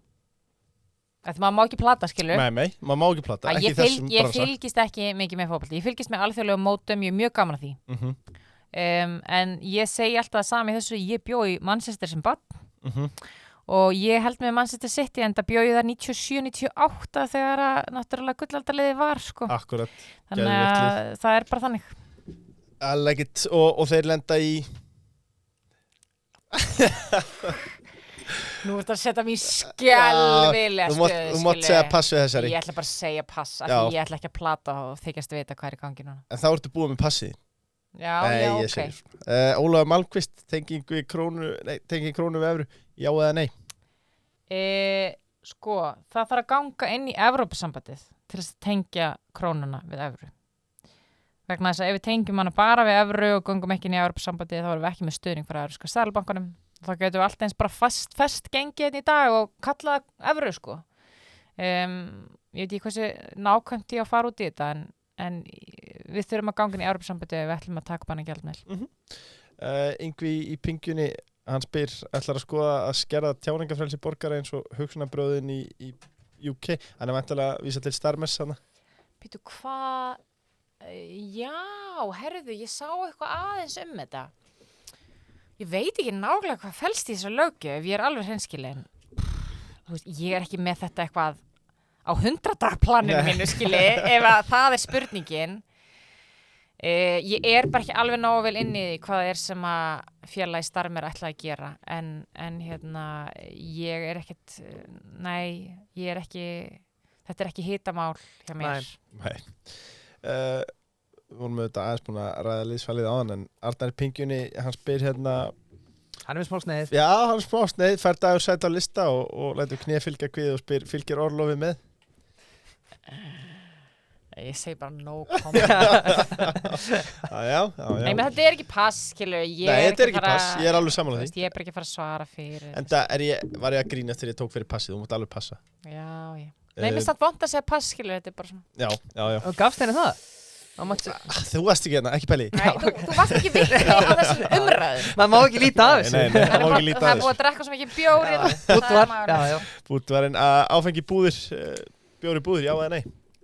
Ég vil alls ekki fá áfengi í matvöruverslanir. Ok. En bara sértækar áfengisverslanir? Mér finnst það annað mál. Já. Mér finnst það bara allt annað mál. Og það skiptir rosalega miklu máli hvernig það er útfært. En ég vil ekki sjá þetta í búðum, matvörubúðum. Þetta er bara ekki eins og hver önnur matvara. Og sko, þetta snýst ekki bara ungt fólk aðgengi, það er líka bara fólk sem að, þú veist, á í erfiðleikum með áfengi og vill geta farið í Netto eða bónus, fyrir ekki, ég er ekki að taka sérstaklega verslanir fram, vill bara geta farið að kaupa í matinn á þess að labba fram í áfengi hverju sinni. Þannig að mér finnst þetta er bara risastort lýðheilsumál. Ég vil ekki segja þetta í matvörubúðum, en ég er alveg til í að skoða einhverja útfærslu í sérvöruverslunum með ákveðnum, þú veist, bara takmarkunum. Ég meina, apótek eru, þú með að vera einhvað eigu. Já, ég meina, þú veist, það þarf ekki að vera ríkistarfsmaður sem veit þér áfengi. Nei, og ég er alveg, þú veist, ég er alveg til í að skoða það, en ég vil alls ekki sjá þetta í matvörubúðum. Ok. Skemmtilegt að skulle minnast á bónus samt, því að þeir eru auðvitað með lægstu vöruverðin Já. og gripið og greitt. Herði, fæ ég ekki hluta? Jú, við þurfum bara að skoða það, já. Ef við fáum einhver frumvörp þegar þú kemst í ríkisstjórn. Já, þetta er allt pílar. Hvað finnst þér vopnaburð lögreglunar? Ég treysti lögreglu bara til að meta það sjálf. Ég auðvitað vil hafa eftirlit með störfum lögreglu bara eins og með, þú veist, bara eðlilegt, sko, ég er ekki að segja að það sé án gagnrýni, en ég er enda nýbúin að taka smá svona fundarhring með lögreglunni. Og við fórum mjög vel og vandlega yfir þennan hluta sem snýr að vopnaburðinum og þau hafa bara gert þetta rosalega vel. Þetta er ekkert almennur vopnaburður í þeim skilningi að fólk er bara með byssuna eða með rafbyssuna alltaf einhvern veginn hlaðna og tilbúna. Þetta er bara spurning að geta varið sig. Vera bara í aðstæðum, eða fyrst og fremst, það sem oftast þetta kom í veg fyrir sko að sá aðli sem ást að eiga við særist meira en ella. Auðvitað er þetta líka hagsmunamál fyrir það sem að starfa í lögreglunni og því miður er það þannig og það þarf að leysa það líka með öðrum hætti, það þarf að fjölga lögreglufólki vegna þess að það er oftar í hættulegum aðstæðum. Já, við sjáum líka bara miðbæði núna, er það grínast? Fólk er bara í aðstæðum þar sem að það getur verið mjög erfitt að geta ekki varið sem ákveðnum hætti og ef það væri fleiri til staðar þá þyrftur mögulega ekki slíkt vopn ef svo má segja. En ég veit líka og hef verið mjög vel upplýst um það að þú veist, þau eru líka að hugsa að það lendi ekki óþarfa átökum. Þannig að ég meina við til dæmis studdum lögreglulögin í vor, þau reyndar snerist fyrst og fremst um kannski svona upplýsingaaðgengi og þess að það er í rannsóknum. En mér finnst bara skipta máli þetta hvernig svona ákveðnir teknar og ég skildi alveg þessu umræðum að það væri kannski ég veit ekki hversu mikið valda á að vera hjá ráðherra versus þinginu skilji. Vist allt er lægi að ræða. En þau eru að gera þetta mjög fagmannlega og ég treysti þeim alveg til verka. Já. Tvær skemmtilegar. Þú ert að fara að mynda nýja ríkisstjórn og verður að velja einn ráðherra í núverandi ríkisstjórn. Hvernig velur þú? Þessi er góð. Vá, þið hefðu þurft að senda mér þetta fyrir hann sko. Þið mér langar svo að velja eitthvað sniðugt. Já, það eru margir sniður þarna. Hvernig á ég að velja? Já. Ég er samt alveg með 2 sko. Máttu velja 2? Já, máttu velja 2. Já, sko. Það sem ég er ánað með hjá Guðrún Hafsteinsdóttur er að mér finnst hún vinna mjög faglega. Mér finnst hún er vel undirbúin. Já. Kemur mjög vel fyrir og hún er búin að taka mjög svona afgerandi afstöðu til dæmis í fangelsismálunum sem að mér eru hugleikinn. Og ég meina það er búið að sjást bara mjög mikill munur finnst mér á dómsmálaráðuneytinu eftir að hún tók við í ákveðnum málaflokkum.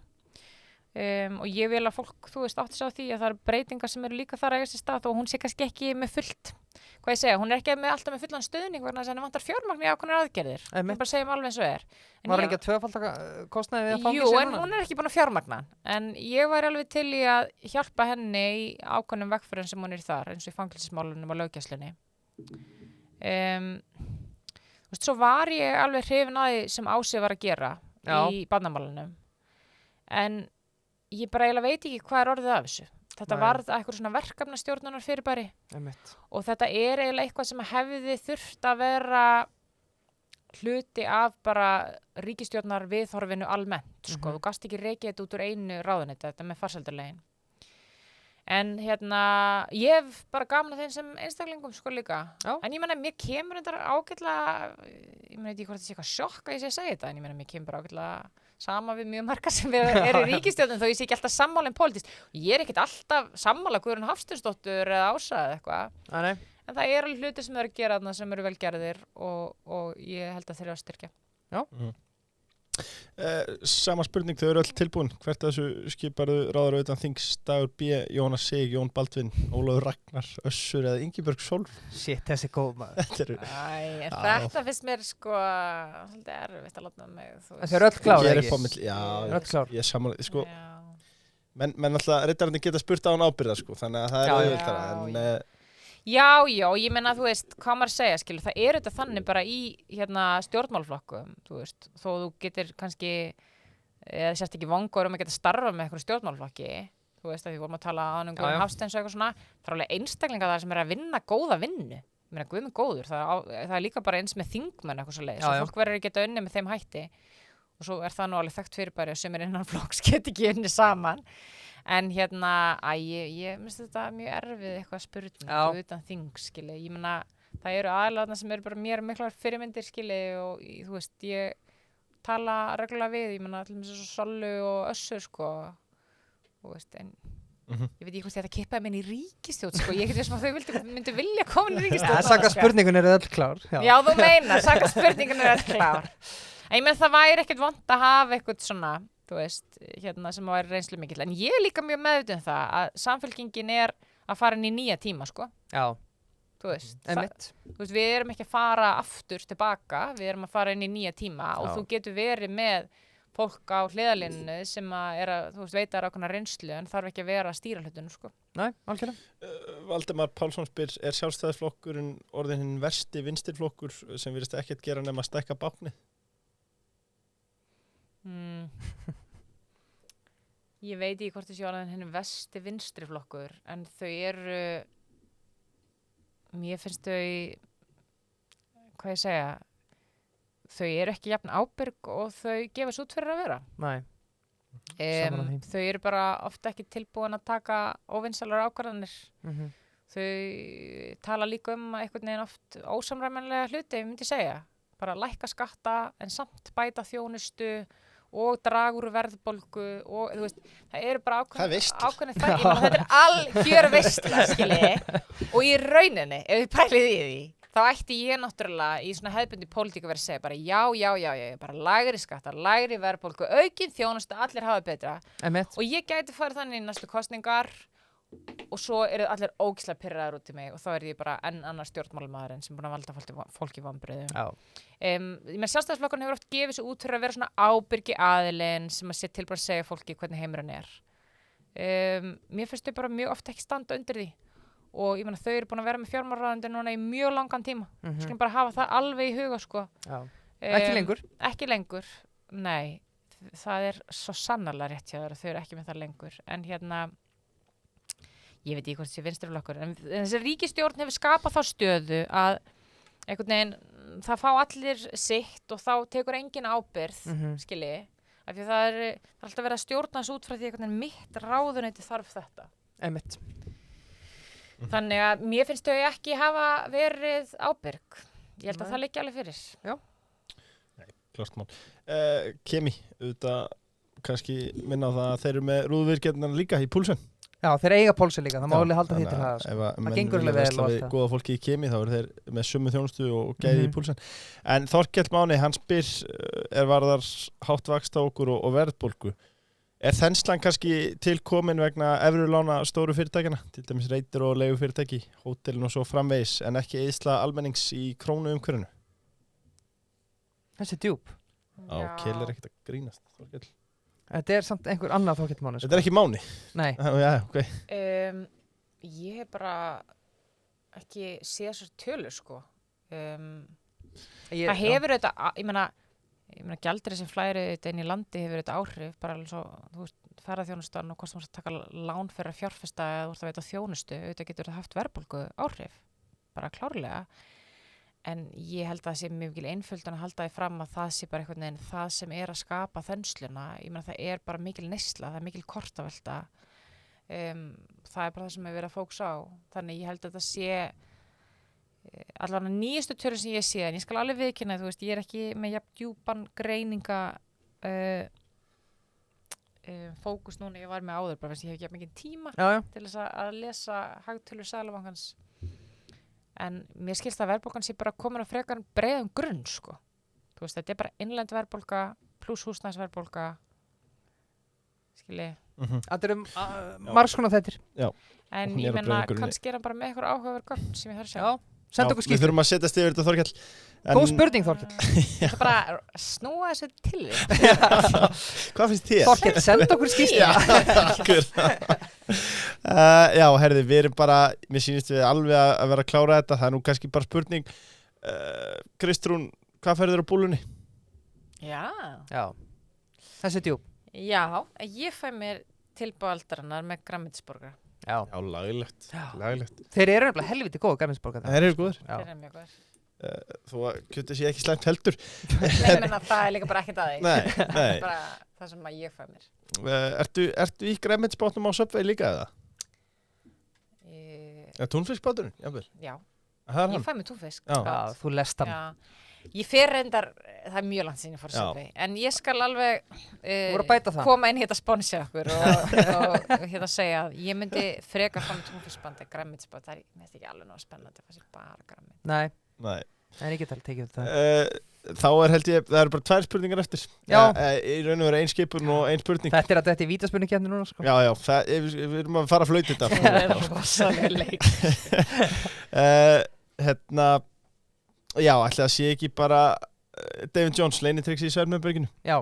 Farið í tölundar, smakkið þetta mammabunnar. Það eru rissar, það eru rosalega. Meinhollar. Já, meinhollar. En þá er það bara loka spurningin. Birkir, þú vilt kannski vera þess heiðus aðnjótandi. Ég er enda búin að bóka hann aftur fyrir kosningar, en segjum sem svo að fólk er að fara að svara Gallup eða maskínukönnum bráðum. Af hverju á fólk að kjósa Samfylkinguna? Svona fyrir það sem er ekki búin að hlusta á fyrstu klukkutíman og 55 mínútur. Já. Fólk á að kjósa Samfylkinguna vegna þess að það þarf nýja forystu fyrir landið. Það þarf fólk í stafnin sem er tilbúin að taka bara réttar ákvarðanir fyrir land og þjóð, segja hlutin eins og þeir eru. Það þarf líka að hreinsa til í ákveðnum málaflokkum og fókusa bara á færri en stærri hluti og vera tilbúin að ráðast í svona grundvallar breytingar. Við erum allt of mikið að takast á mál sem er að kljúfa þjóðina og skipta ekki endla fólk máli í daglegu lífi. En síðan, þú veist, fer maður hringinn í kringu landi og tala við flesta og það er allir sammála að þeir vilja breyttan húsnæðismarkað. Þeir vilja betri heilbrigðisþjónustu, þeir vilja geta lagt foreldra sína á öldrunarheimili án þess að fá taugaáfall og þeir vilja geta keyrt örugglega í vinnu og fara með börnin sín örugglega í skólan, sko.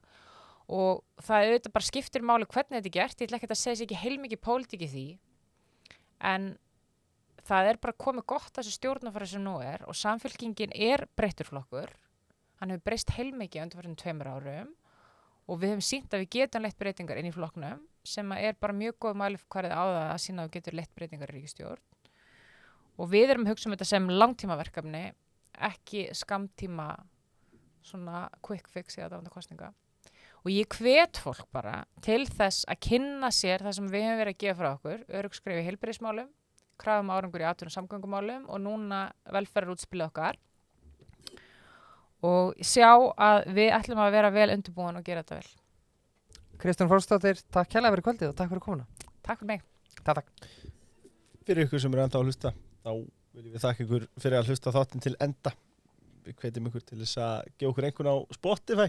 5 stjörnur. Höfum við verið latið við það? Já, helst 5 stjörnur, en annars ekki gera það. Nei, og svo eru þetta vinur okkar í frumina. Átti endastaf, drífa sig, takk. Takk.